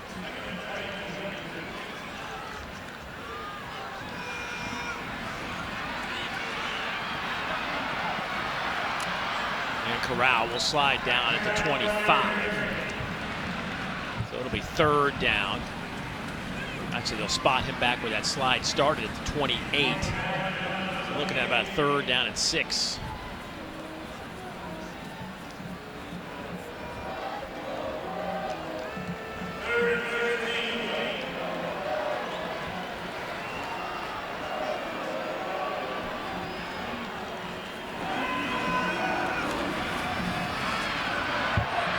Corral. They'll get it down to the 20-yard line. Actually, I forgot it said 3rd down. It's 3rd down 16, not 6. So they'll give 7 there. So 4th down and 9. Dave, this is back-to-back plays, and probably the play before. Matt kind of grimaces in here. He's running again and doesn't really calm down on that ankle, and he gets up slowly, kind of jogs off, and I think that's something to kind of watch. We know he's been protecting that ankle, and back-to-back plays where he's had to run. Here's the 38-yard field goal attempt from Caden Costa. The snap is good. The kick is on the way, and he just blisters that one through the uprights. The youngster having a heck of an opening season for the Ole Miss Rebels. They add to their lead. It's 20 here at home.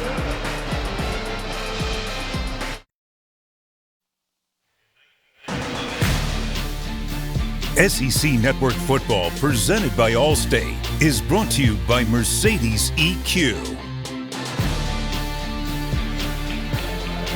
The Grove, early morning, had to get up, put the chandeliers up early today. Liberty came a-calling. By the way, the Flames headed to Conference USA moving forward. They've been an independent in football. They're about to make a change and start playing for some championships. They have put together back-to-back Cure Bowls under Hugh Freeze. Well, you're talking about a program that's bowl eligible as well right now, so they will be going bowling again.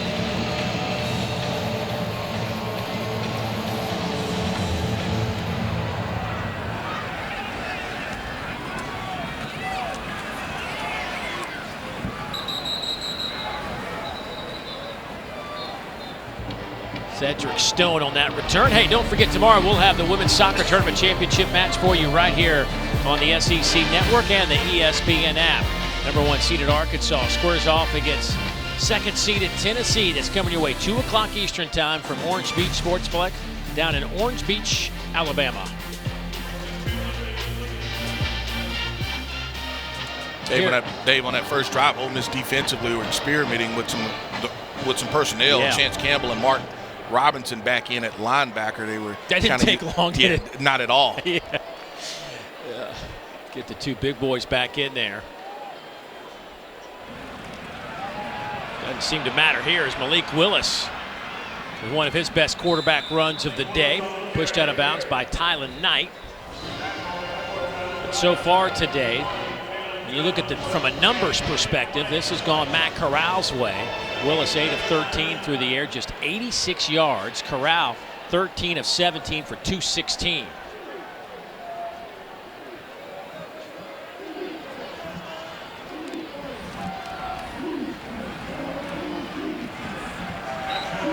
These two quarterbacks, depending on who you ask, Malik Willis and Matt Corral, both considered top 4 quarterbacks in the upcoming draft. Mel Kiper has him number 2 and 4, Willis 2, Corral 4, and Todd McShay has him 1 and 2 on his board. And I think, it'll come down to the workouts. Anytime that you play in a wide open system, they want to see if you can do some of the traditional things from a quarterbacking standpoint. But when you talk about movement, you talk about arm strength, both of these young men have all of that. It'll be them trying to check some other boxes. There's Willis. He'll slide down. Right on that Ole Miss logo. Pick up. They'll spot him back at the 46, so a gain of 6.5, maybe 7 there for Willis. Maybe one of the adjustments that Liberty has made is being able to help against Sam Williams as well. Here comes some pressure. Pass is caught. Ha! C.J. Daniels on his backside popped it up in the air and it fell right in his belly. Does that count as 2 catches? He'll take 2 for sure. A double catch. Ole Miss with the late pressure from depth, and Willis kind of sees it off coverage from Prince. Nice job of focusing.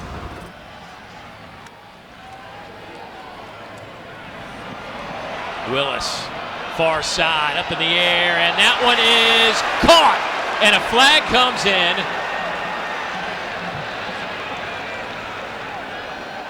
They're going to say incomplete. Incomplete, but the flag's still there. They may get him for offensive pass interference. Pass is incomplete. Pass interference, number 81, offense. 15-yard penalty, replay first down. Noah Frith goes up. He's matched up against Jalen Jones, and he gets away with a little push there, and his foot does come down out. He was able to tap one, but the left one that came down first was out of bounds, but they do get him for the pass interference there on Jalen Jones.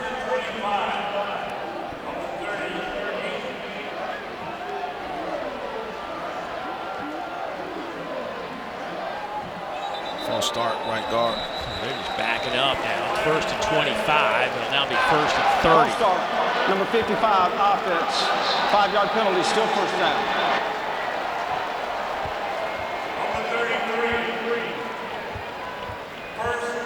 Get those defensive ends that kind of like to stem outside. They start right, maybe in outside eye of the guard, and then they stem out.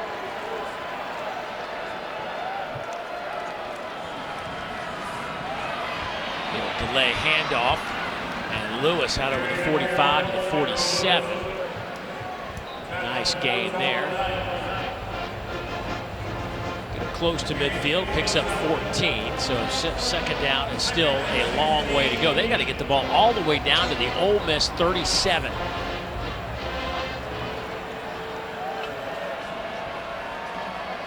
Keep running the football. You've got a light box. You've got them outmatched, outnumbered.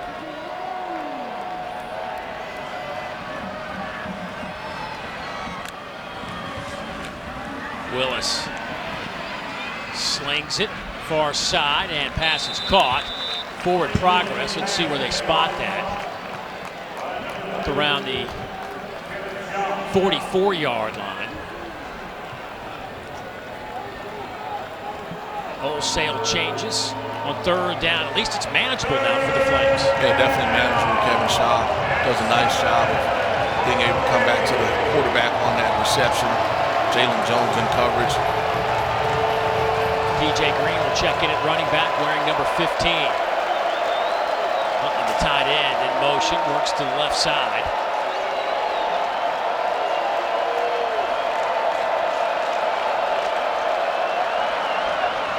Keep it on the ground.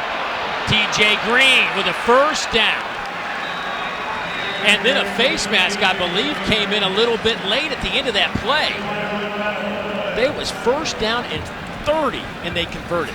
Well, just continue to run the football. I mean, because they've got the numbers as far as the box is concerned. Personal foul, face mask, number 7, defense. Half the distance to the goal from the end of the run, first down.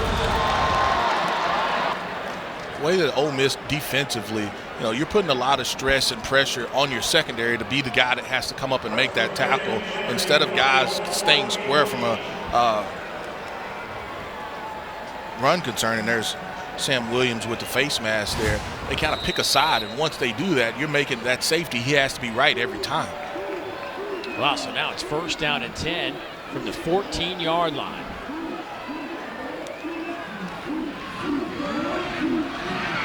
Willis spins. He's popped around the 10. 5-yard gain there. A.J. Finley, the first one on the spot. A.J. now with 8 tackles today and an interception. This is where Willis loves to keep the football and run it. You see it there on that first play. Willis has been involved in 30 touchdowns on the year, whether it's throwing them or running for them. 30. Willis trying to get out of trouble. He may have just done it. Needs a block on the edge. Dives toward the end zone. He's going to be just shy. They'll spot him around the 1. Jalen Jones was there to save the touchdown. He picks up 8. Yeah, I mean, he just makes guys miss. I mean, you're really trying to run inside here, and Ole Miss is, they can't tackle. He gets into space, and he's a ton to bring down. Rebels have had 6 missed tackles today. Many of those against... 31's helmet came off during the play. He must remain out of the game for 1 play. And we've got an injured Rebel on the goal line. Katie Hill.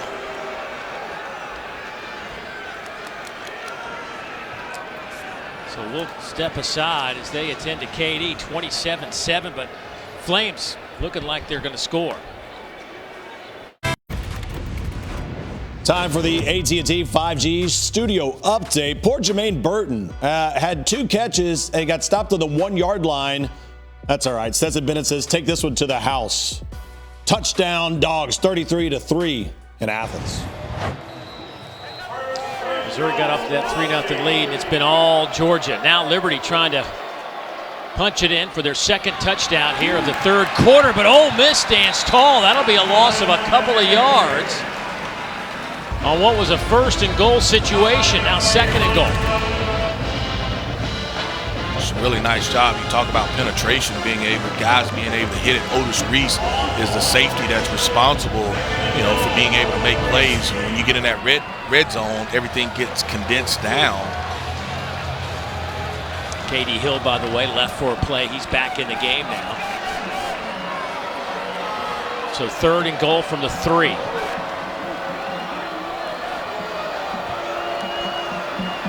Little option game. Willis cuts it back on a dime. Nobody touched him. Touchdown, Liberty.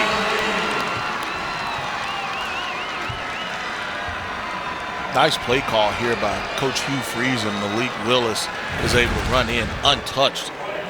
You put your back in the motion hitch guy, and nobody is there for the quarterback. Campbell goes outside with the running back, but nobody's able to get off the block to pick up the quarterback, and Malik walks into the end zone. Don't look now. We got ourselves a 2-score game. Braden Beck trying to make it a 13-point contest, and he does so. So after being shut out in the first half, Liberty in their first 2 possessions of the 3rd quarter chew up some clock, pick up 2 touchdowns, and Flames right back in it. Yeah, and I think what's important, Dave, it's not field goals that they had to attempt. You had one play earlier, I guess on that first drive where it was 4th and short backed up on their end. You get two players for Ole Miss to jump off sides, and that allowed them to continue to advance. And, you make your adjustments, and they've scored 2 touchdowns here as we start this 3rd quarter. We saw Matt Corral limping around a little bit in that last possession for Ole Miss, offensive possession. And you and I were talking during the break. It's like you need some of that separation if you're Lane Kiffin to get him off the field. But with a score like this, unless he's physically unable, you got to keep running him out there. Yeah, and he has his helmet back on. He's right there on the white as far as to come back on the field. And so don't expect him to come out of this game, particularly with it being that close, like you kind of said. And so, we've seen that Ole Miss offense be explosive, score in 1 or 2 plays. And, that's one of the things that they're going to have to kind of do here as they get the football back is try to score fast again. Well, Liberty in that first half had 162 yards of total offense. On their 2 drives in the second half, they picked up 149. What have they done differently? Just run the football. Yeah, simple as that. That'll roll through the end zone. Let's see how Ole Miss answers the call here. They still lead it by 13. 1:08 to go. Let's go down to Andrea. I've just been impressed by Matt Corral and his leadership. During that last drive, he walked over to wide receiver coach Derek Nix for a little bit and then stood in front of his receivers and demonstrated what to look for as far as the defenders and their body positions. He sat down for a little bit, but as the drive continued, he got back up, talked to his offensive line, talked to his receiver, said, hey, we need 7, get ready, let's go. He's banged up physically, but he's locked in. Inside handoff goes to Snoop Connor. Haven't seen a whole lot of Snoop today. It has been Jerrion Ealy. But here is a look at what Andrea was talking about.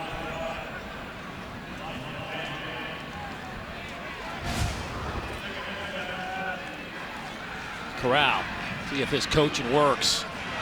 Dennis Jackson with a reception out to the 43-yard line. That'll be a first down, a gain of 15. And you can see just him going to line up, there's a noticeable limp that he has.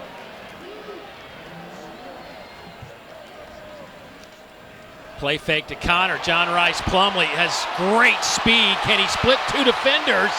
He'll pick up an extra 5 yards inside the 25. Thomas and McGinnis bring him down. A gain of 33. And that's just a rifle. He splits the defense as far as with the throw, and Plumlee is there to catch it clean. Snoop Connor off the right side. Falls forward for 3. Ole Miss today has run 40 plays. Remember, they average 79 plays a game. That'll do the third quarter. That'll do it for the third quarter. Ole Miss driving, trying to extend their lead. ESPN, home of the college football playoff semifinals. Friday, December 31st on ESPN. Matt Corral and company lead at 27-14 starting the fourth quarter. Don't forget, Tuesday night, 9 o'clock Eastern time. Week 2 of the college football playoff, top 25. And of course, there was a bunch of discussion about the first edition of the college football playoff rankings. And I think everybody's scratching their head about Cincinnati being left out of that top 4. Deuce, your thoughts on that? Yeah, I'm definitely scratching my head. I mean, all they've done is win, and that's all you can, whoever's on your schedule, you play to win. Little tap pass. Ealy coming around, just slips right on that SEC logo. But here's what it looked like after the first week. And Georgia clearly the number 1 team. Alabama sits there at number 2. I think some people may be a little confused that Alabama with 1 loss sit in that spot. Michigan State at 3 and Oregon at 4. But Cincinnati at 6. And people talk about their schedule, but I mean, heck, they beat the 10th ranked team in the country. Yeah, I mean, 6 is the problem when you talk about Cincinnati. I think they obviously deserve to be higher. Matt Corral with a quick hitter across the middle to John Rice Plumlee, and now it's 4th down as that one is incomplete. Scruggs in on coverage. And this time, Lane Kiffin going to bring out the field goal unit. Scruggs does a nice job of dislodging this ball. When you talk about just the catch that you have to have from John Rice Plumlee, like you said, this Liberty team is making it very, very interesting here the second half. Caden Costa has hit from 43, from 38. He'll try to hit from 41 out of the far hash mark. Boy, he's got an exceptional leg, but that one is missed to the right, and Liberty has some life here in the fourth quarter. No points for the Rebels. It's a 13-point game.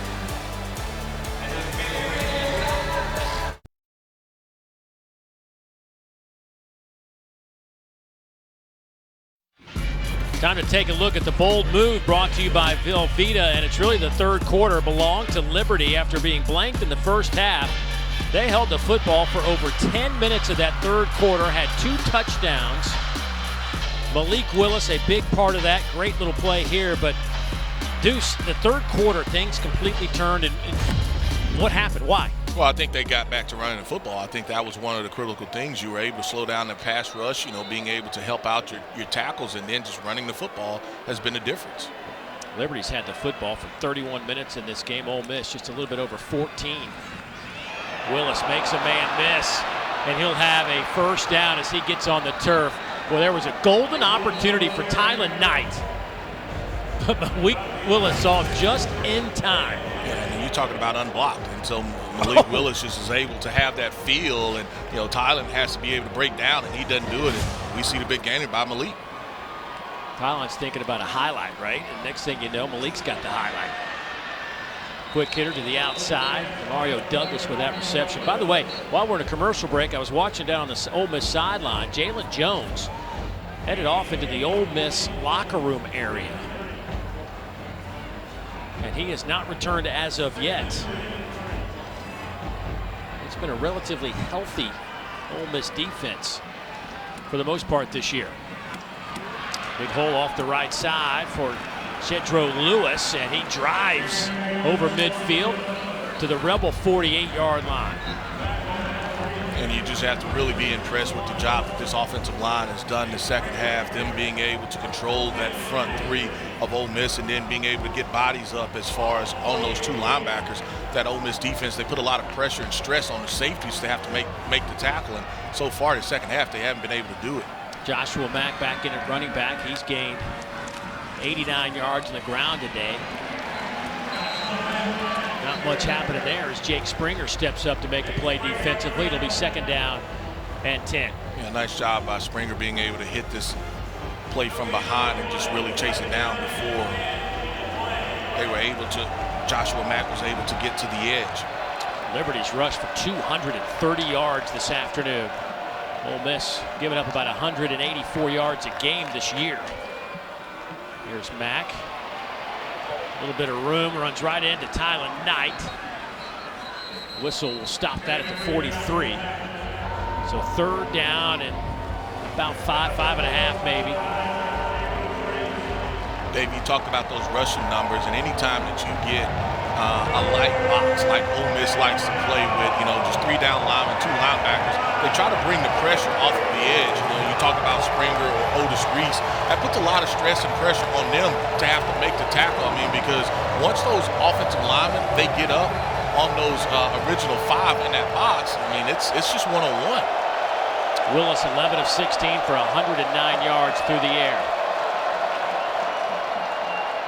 Quick hitter and dropped. Oh, that was there. DJ Stubbs had it right in the numbers.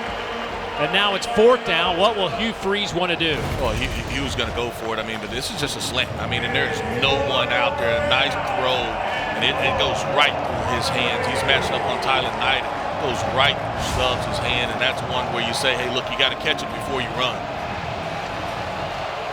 If I get 5 in the box again, I'm probably giving my quarterback the option to run it. Fourth down, here we go. You can see Ole Miss bringing pressure. You've got those safeties walking down into the box, just showing both linebackers in the A gap. Now they kind of check out of it. Hugh Freeze is going to call timeout. First charge timeout, Liberty. A big-time fourth down on the horizon for the Liberty Flames here in the fourth quarter. Back in a moment.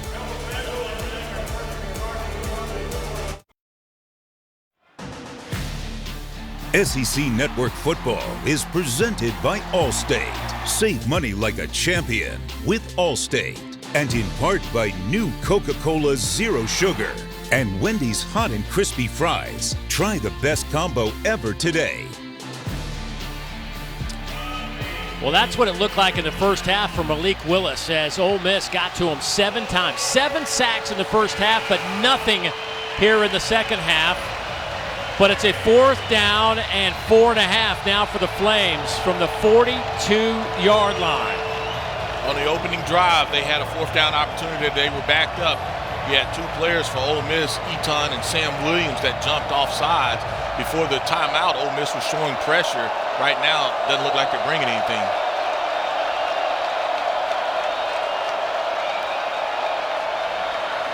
Willis flushed out of the pocket, looking to throw. Sidearm is incomplete.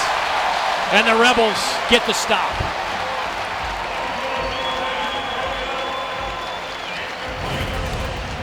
Dave, when you go back and look at this, Ole Miss is, the first guy that's a late inserter is Chance Campbell.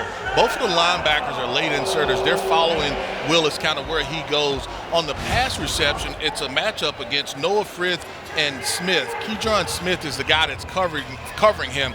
But both linebackers are responsible for the quarterback run in that situation. And so a nice job by Campbell inserting late, and then Mark Robinson is the guy that kind of really forces the throw by Malik Willis there. The Rebels take over. Corral back in at quarterback. They'll get it at the 42. Low snap. Corral flushed, stops, and flag comes out. It's the block. It's against Ely. It's a blindside block. It's a blindside block against Ely there. We're talking to Coach Freeze, but that's a blindside block against Ely. Personal foul, illegal blindside block, number 9 offense. The penalties decline. The result of the play is second down. Yeah, and this is a play that they try to kind of take out of football, and it's just a blindside block. As Corral tries to cut inside, he kind of slips down, and so. But didn't he? He got his head out in front of him, it looked like. Yeah, but you can't do it, and here's a rule for it.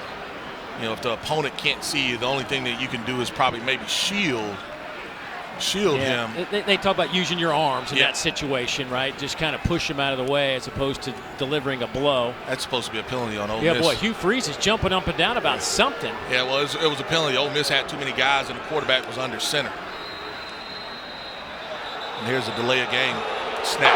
Before the snap, delay of game, offense, 5-yard penalty, still second down. You see what Coach Freeze is upset about. Ole Miss tried to run a guy out on the field, and it gave him 12. The quarterback was technically, behind the center in line. Ready for play. Ready for play. And so Coach Freeze, you saw him run probably about 10 to 15 yards down the field, trying to say that's a penalty.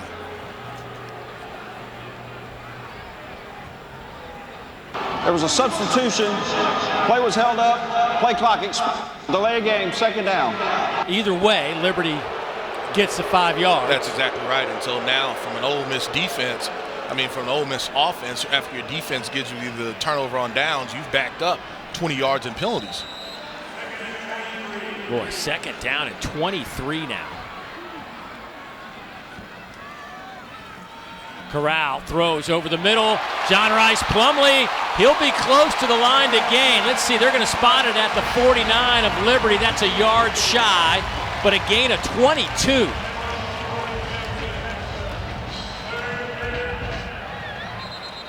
False start against Ole Miss. The full tap, false start. Number 5, offense, 5-yard penalty, third down. Well, they get Jackson, but you look inside. There's probably on your tight end as well. Right. Casey Kelly was moving, and self-infliction as far as wounds here by this Ole Miss offense. Pick up a big gainer, and then you back yourself up from a third and short situation, and now they're going to bring Ely back into the game. Parrish checks out. Liberty not going to substitute.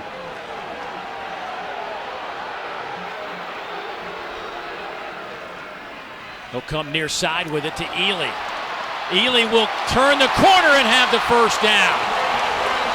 He'll get it all the way to the 44-yard line, a gain of 10. And you see the explosion. We talked about it earlier. He's explosive. Ely, inside handoff, falls forward. A couple of yards. Jerion Ely up over 100 yards today. Of course, he started the morning with a 70-yard touchdown run on the second play of the game. And for Ely, now has 5 100-yard games as that one is incomplete, trying to hit Ja'Cour Pearson down that near sideline. That time you get Liberty bringing some pressure, and Ely has the job of picking up that linebacker in the A-gap. Does his job, but probably sped up the clock for your quarterback because he sees it in his face there. And one of probably not a lot of misses there by Matt Corral as far as the throw is concerned. 3rd down and 7. Corral tipped at the line of scrimmage. That is incomplete. No flags. It's 4th down. Because of the tip, that's why you don't have a flag. You know, and I know the referee is going to get involved here as well, but it's the pressure. It's the pressure, and it's Harding that's hitting it on the A-gap. Even though Ole Miss has the pressure, I mean, have the receiver coming outside, it's Harding that tips that pass. Corral. It's penalty. Ole Miss is not lined up right. Jackson and Plumlee, false start. They were late getting lined up. 3rd time this possession. False start. Offense, all 11 players were not set before the snap. 5-yard penalty, still 4th down. And now Lane has to punt the football. Lane has to punt the football. He was going for it on 4th down. I don't know with him if you can ever say that it's a certainty. Yeah. But he will bring the punt team out. He didn't want to. Yeah. From an offensive standpoint, that was a sloppy drive. He didn't want to. He was definitely going for it, but, you know, you never got lined up. I think that's a great way to describe that possession, just sloppy. And now Ole Miss can't line up the punt team. Because they don't punt that much. They haven't practiced this a lot. Mac Brown. And that one will go out of bounds. Where will they spot it? They will give Liberty the football at the 18 when we come back.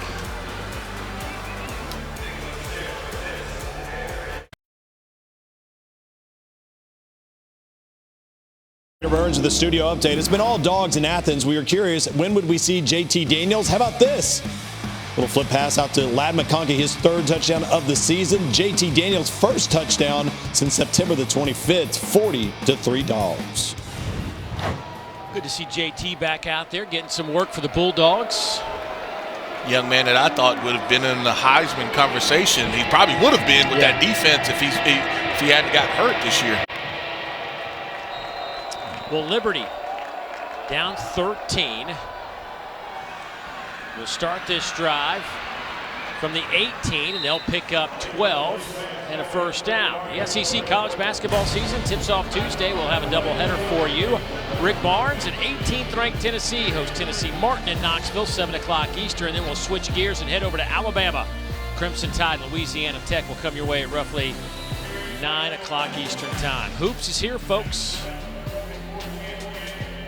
Last night, this Ole Miss team, Kermit Davis got a new contract extension here for Ole Miss, but last night had a little trouble in their exhibition against Trevecca, but ended up winning that one. Joyner had a really nice game. Jarkill. Malik Willis breaks a tackle, still on his feet. Malik Willis across midfield. They will spot him, though, back at the midfield stripe. But a 1st down for Willis in the Flames. Well, he's just been electric in this second half. Probably wasn't his best effort in that first half. I mean, but he has done any and everything that he needed to do in this second half. And, I mean, he has just put so much stress on that Ole Miss defense, not only just to be able to throw the football, but just making people miss. Pressure comes. Willis stands in that pocket, fires, pass caught. Flag comes down, though, in that Liberty backfield.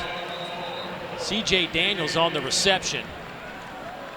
It's going to be holding against Liberty. Holding, number 59, offense.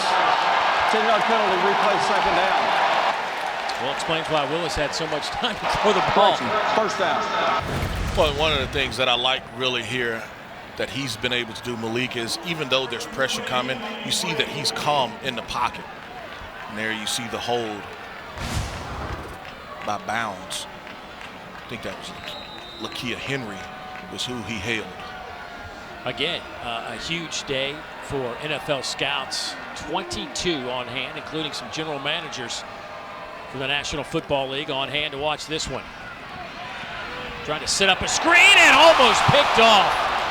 Chance Campbell had a chance. Dave, they won't get any better than this. Campbell is in his zone, and he sees it. he sees it, 11 tackles, 2 tackle for loss, 1 pressure, 1 pass breakup, and it should have been 1 interception. I mean, because that hits him right in the hands. Chance. Hit it twice. Chance. Willis. Bodies flying everywhere. Malik throws on the run, and it's caught at the 38. First down, Flames. 22-yard pickup. Brody Brum. Dave, one of the things we talked about was not allowing Malik to beat you with his legs. That time he's able to create enough, time to be able to beat you with his legs and his arms. Willis. Oh, as he gets walloped at the 48-yard line. Cedric Johnson came in untouched.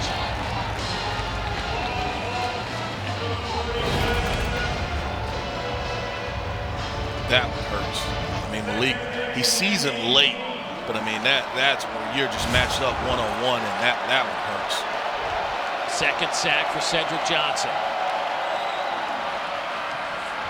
Nowhere to run. TJ Green stuffed at the line.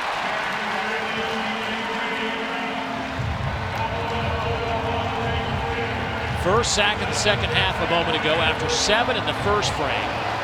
A season high, school record, by the way, is 11 sacks for Ole Miss back in 2008 against Mississippi State. You remember that? Yeah. Yeah.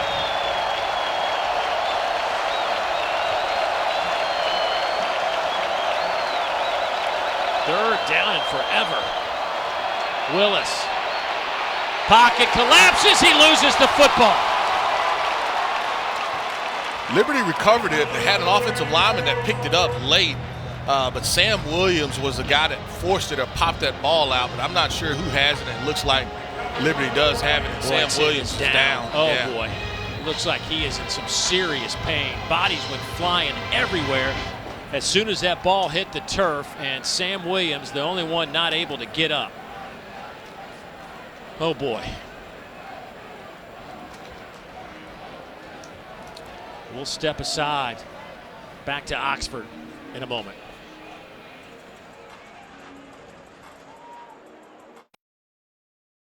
As we get a little bit later in the season, we'll look outside the footprint of the college football playoff landscape. Nebraska down 13. Adrian Martinez in his 19th year of eligibility in Lincoln, I believe, gets a little bit closer. 23-17. Nebraska still down to the Buckeyes. Thanks, PB. Sam Williams got up in some pain and walked to the sideline. He is out right now after picking up that sack on that last play, but it's 4th down and 23 now for the Flames. They'll send Lewis in motion, and now they're going to run the punt team out. Ole Miss for defensively had defense out there, so it's defensive stay basically out there for him. Springer's the regular return guy anyway, so he's the guy that goes back deep. Springer will stand at the 25.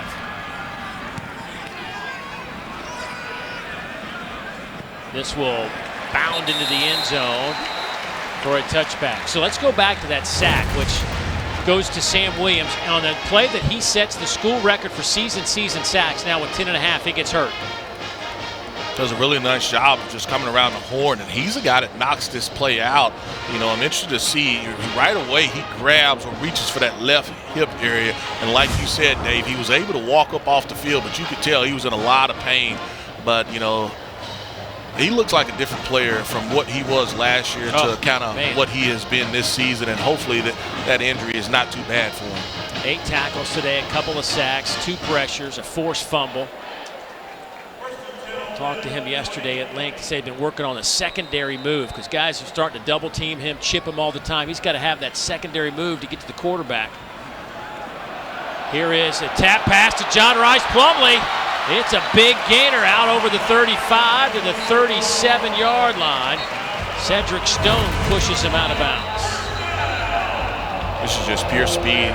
It's a pass by Matt here, and it's just getting guys on the edge. And Plumlee is so fast. His tight end never even had a chance. Casey Kelly never even had a chance to get his hands on the blocker. Plumlee outruns it. Deron Lowe will leave the game. The UTEP transfer. Slow, get back on his feet. The first down and 10 now for the Rebels. Those are the great pass plays for quarterbacks that you love, right? As John Rice Plumlee picks up the big gain to put Matt Corral over 300 yards through the air. Here is Plumlee again. Nice cut to midfield. Rashad Harding with the tackle.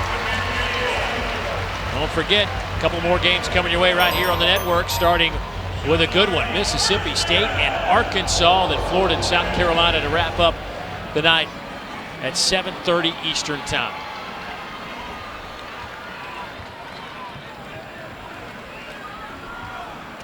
Ely, flag comes in.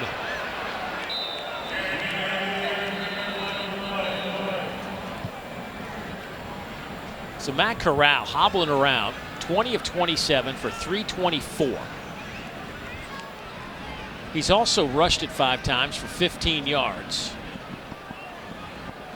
And also, he's probably not hurt. You know, he's probably tucking it and running a little bit more as well. Holding, number 64 out. That's 10-yard penalty from the previous spot. Replay first down.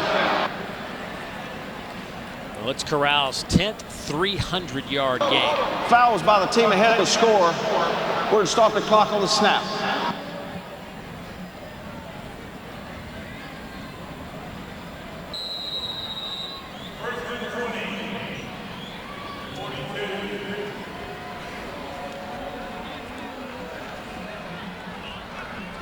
First down at 20. Arion Ely, over 100 yards today. Will pick up 1. Dave, we talked about, you know, maybe Matt Corral not playing completely as far as this game was concerned. And, you know, outside of, one snap that you had Plumlee taking a direct snap, he's been in the game the whole time. Right. You know, We thought he might split him out wide like that play we saw with John Rice Plumlee lining up at quarterback and do the run game that Matt Corral usually does, but we've only seen it once. But Plumlee has been a major factor today in their offensive game plan. Yeah, definitely. I think getting him the football was one of the things that they wanted to do, missing so many other guys, and he's been effective in that role. Here's Plumlee. They hand it off to him, and that is well read defensively by the Flames as Trayshawn Clark making a nice play, a loss of 8. There's Sam Williams. Timeout, Liberty. Please reset the game clock to 3:36. 3:36 on the game clock. This is a 30-second timeout. He keeps working on that left hip. So Liberty saw kind of the pop pass twice work already, and this time Ole Miss puts him in motion, and they're going to hand it to him, and they're all over it. Trayshawn Clark said, not anymore. You've run that enough this drive. Liberty running out of time. Hugh Freeze calls a timeout, 3:36 to go. 3rd and 21 now from the 40-yard line. What does the analytics book say here? Is it to run the football and force him to use a timeout again? Or you like your quarterback and you're going to say, I'm going to throw it?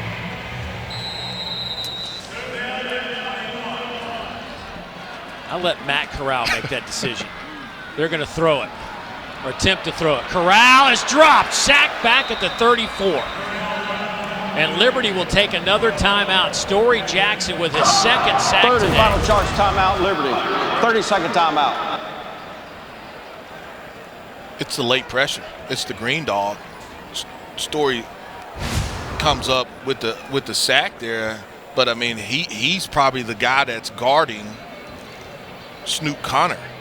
And so, you know, for him to not have anybody there, Story Jackson, he's just a late guy that goes ahead. Once he sees Snoop is blocking, Story Jackson just goes ahead and gets after the quarterback, and he's able to come up with the sack. He's another guy that's changed positions. He only played 1 year at linebacker before transferring to Liberty, so coaches were telling us he has just improved game by game. So Ole Miss will punt it away. Fair catch called for by one. Yeah, if you're going to run a double safety, if one guy calls fair catch, the ball will be dead. Yeah, the ball is dead, but did it hit an Ole Miss player as well? The ball is dead, though. That situation. They're going to spot it back at the 22-yard line. Yeah. I thought when it first hit the ground, maybe it hit an Ole Miss player, and that would have been around closer to the 30, but they're going to spot it at the 22. So they're talking about it. One guy called fair catch. Receiver gave a fair catch signal after the ball was recovered. It is dead at that spot. First down. Yeah, DJ Stubbs called fair catch. So Sam is okay. He's back out on the field for that Ole Miss defense as well.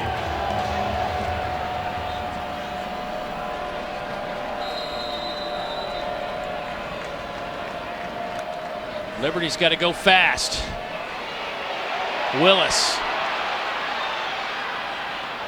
He'll be hit at around the 35-yard line. Check out our great performance brought to you by State Farm, and for that it's our quarterbacks. In the second half, Malik Willis has been really good. Matt Corral's been steady all day despite playing on that hobbled ankle. 324 yards through the air for Corral. Here's Willis. Flag comes in.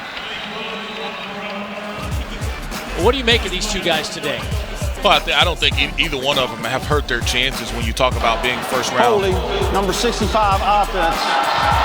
3-yard penalty from the previous spot. Replay, first down. When you talk about both of these guys being prospects in the NFL, I think both of them have the ability to be able to obviously run the football, but as a passer, they've done a pretty good job.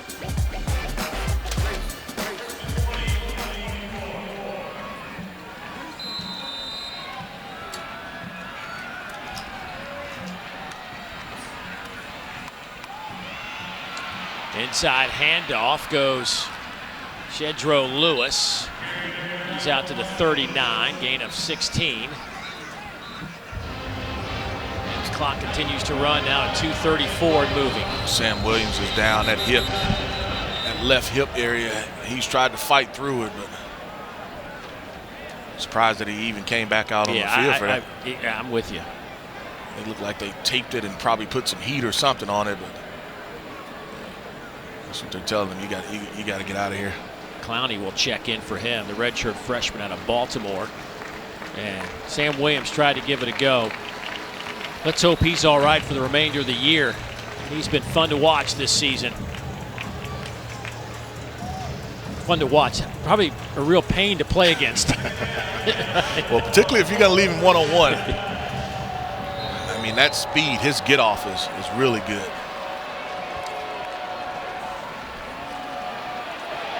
Chance Campbell comes in late, forcing Willis to run for it. He'll have the first down out to the 47-yard line. It's a gain of 7.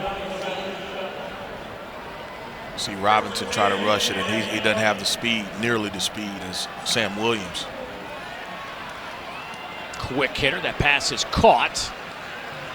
Finally on the ground at the Ole Miss 47, Brody Brum. Under 2 minutes to go.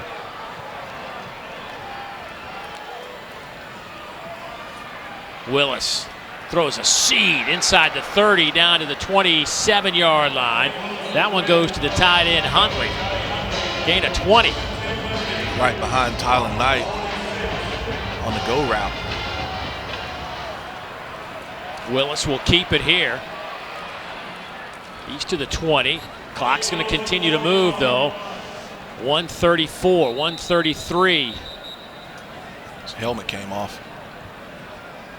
And they don't have a timeout. He's got to come out.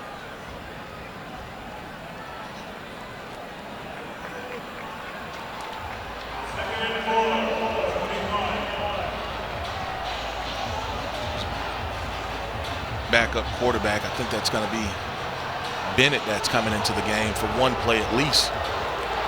Liberty is out of timeouts. I know the screen showed you there was one, but they have no timeouts left. And the clock starts right away. So Bennett checks in after sitting over there on the bench for 3.5 hours. And hey, man, you got to make a good throw. Lofts it up in the air, and he does. They're going to say the catch is made around the 2-yard line by Demario Douglas.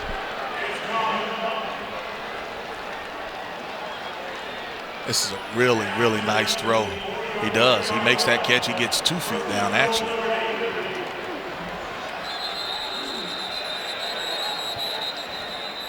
Guess they want to take a look at it. Rolling field of a completed pass is under further review. Dave, like you said, Bennett on the side. I mean, he comes in cold. He is absolutely cold, and that is a dart.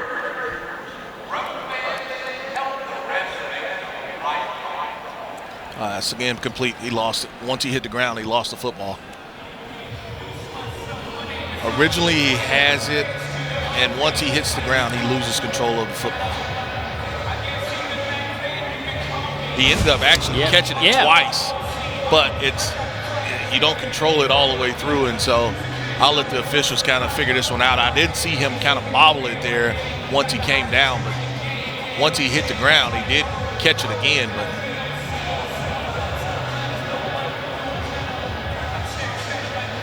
there's no question that he got 1 foot down, but he loses control of the football when he hits the ground, but he does catch it again. After further review, the pass is incomplete. The receiver did not maintain control of the ball going to the ground.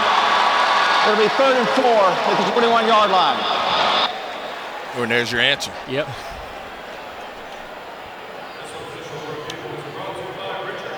That is really a nice throw on the corner route there by Bennett as well.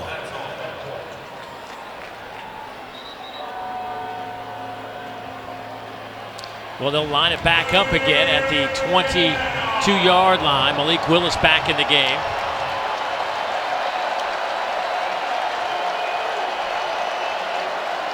Yeah, they got to get the sticks right. They don't have the sticks right.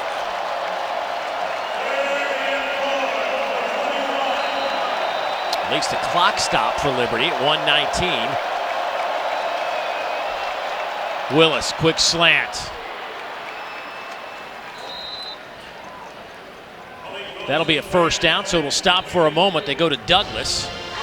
Gain of 5.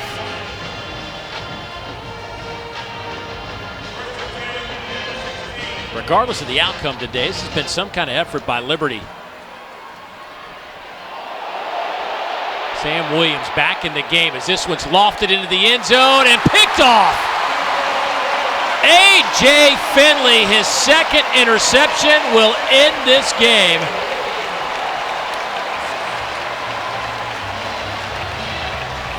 That's the one, if you're Malik Willis, that you want back. You're throwing across your body back to the middle of the field, and I'm going to tell you, that is a heck of a grab by A.J. Finley as well. We know earlier in the first half he had an interception. In this one, he does a nice job. And 3 Rebel defenders around the football, but really nice job of coming up with the interception because, I mean, if you're Liberty, if you're able to score there, you're talking about having to recover an onside kick, but at least you give yourself a chance. And with that interception there, that kind of puts the nail in the coffin, and Matt Corral still comes out. He won't let Allmeyer come into the game at all. No, Allmeyer was 5 for 5 last week against Auburn. He's like, enough of that.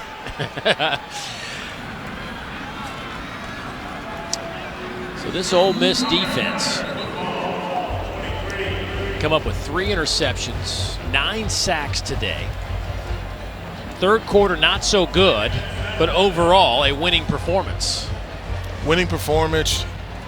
We don't know the status of Jalen Jones, and obviously you want Sam Williams to get back. But, I mean, outside of that, you didn't have any major injuries. And you see why that Liberty football team is a good bunch. I mean, the second half, I thought that they took what the defense gave them, and I thought they played really well. Well, Ole Miss just beaten and battered on the offensive side of the football. Did enough today to win as Hugh Freeze comes back to Ole Miss for the first time since his departure. And I got to think you want to win, but he's probably glad to get this one over with despite the loss. It has probably been an emotional day, emotional week. Lane Kiffin and the Rebels will take this win and move on as Ole Miss will go to 7-2 on the year, and they'll finish up things with A&M, Vanderbilt, and then the Egg Bowl on November 25th. Meanwhile, Liberty will drop to 7-3. They've got Louisiana next up, they'll take a week off after 10 straight weeks of football, and then they'll finish the year, and it's not an easy one, with Army. But a win today for Ole Miss, 27-14. Let's go down to Andrea. Matt Corral at less than 100%. He throws for over 300 yards. How would you describe his performance? Well, it was gutsy. He did what he could do. We didn't play very well around him. We didn't play very well up front. Lost the second half. So we're 7-2, which is good. Our defense played really good outside of 2 series, which was great to see. But for the second week in a row in the second half, we just really struggle on offense. Well, you mentioned not playing very well around Corral. With Texas A&M coming next week, what do you want to see improve? I'd like to get our players back and get them healthy, and then not make the penalties we made, which hurt us in the game. Coach, thank you. Yeah. Boy, it's hard. You won the game. You can't tell. He's very stoic. 27-14, but Lane Kiffin will try to find some answers, get some healthy bodies. Hugh Freeze shaking hands and giving out hugs. Today belonged to Ole Miss, though, as they win it here. Let's get you to the studio. Peter Burns, it's all yours.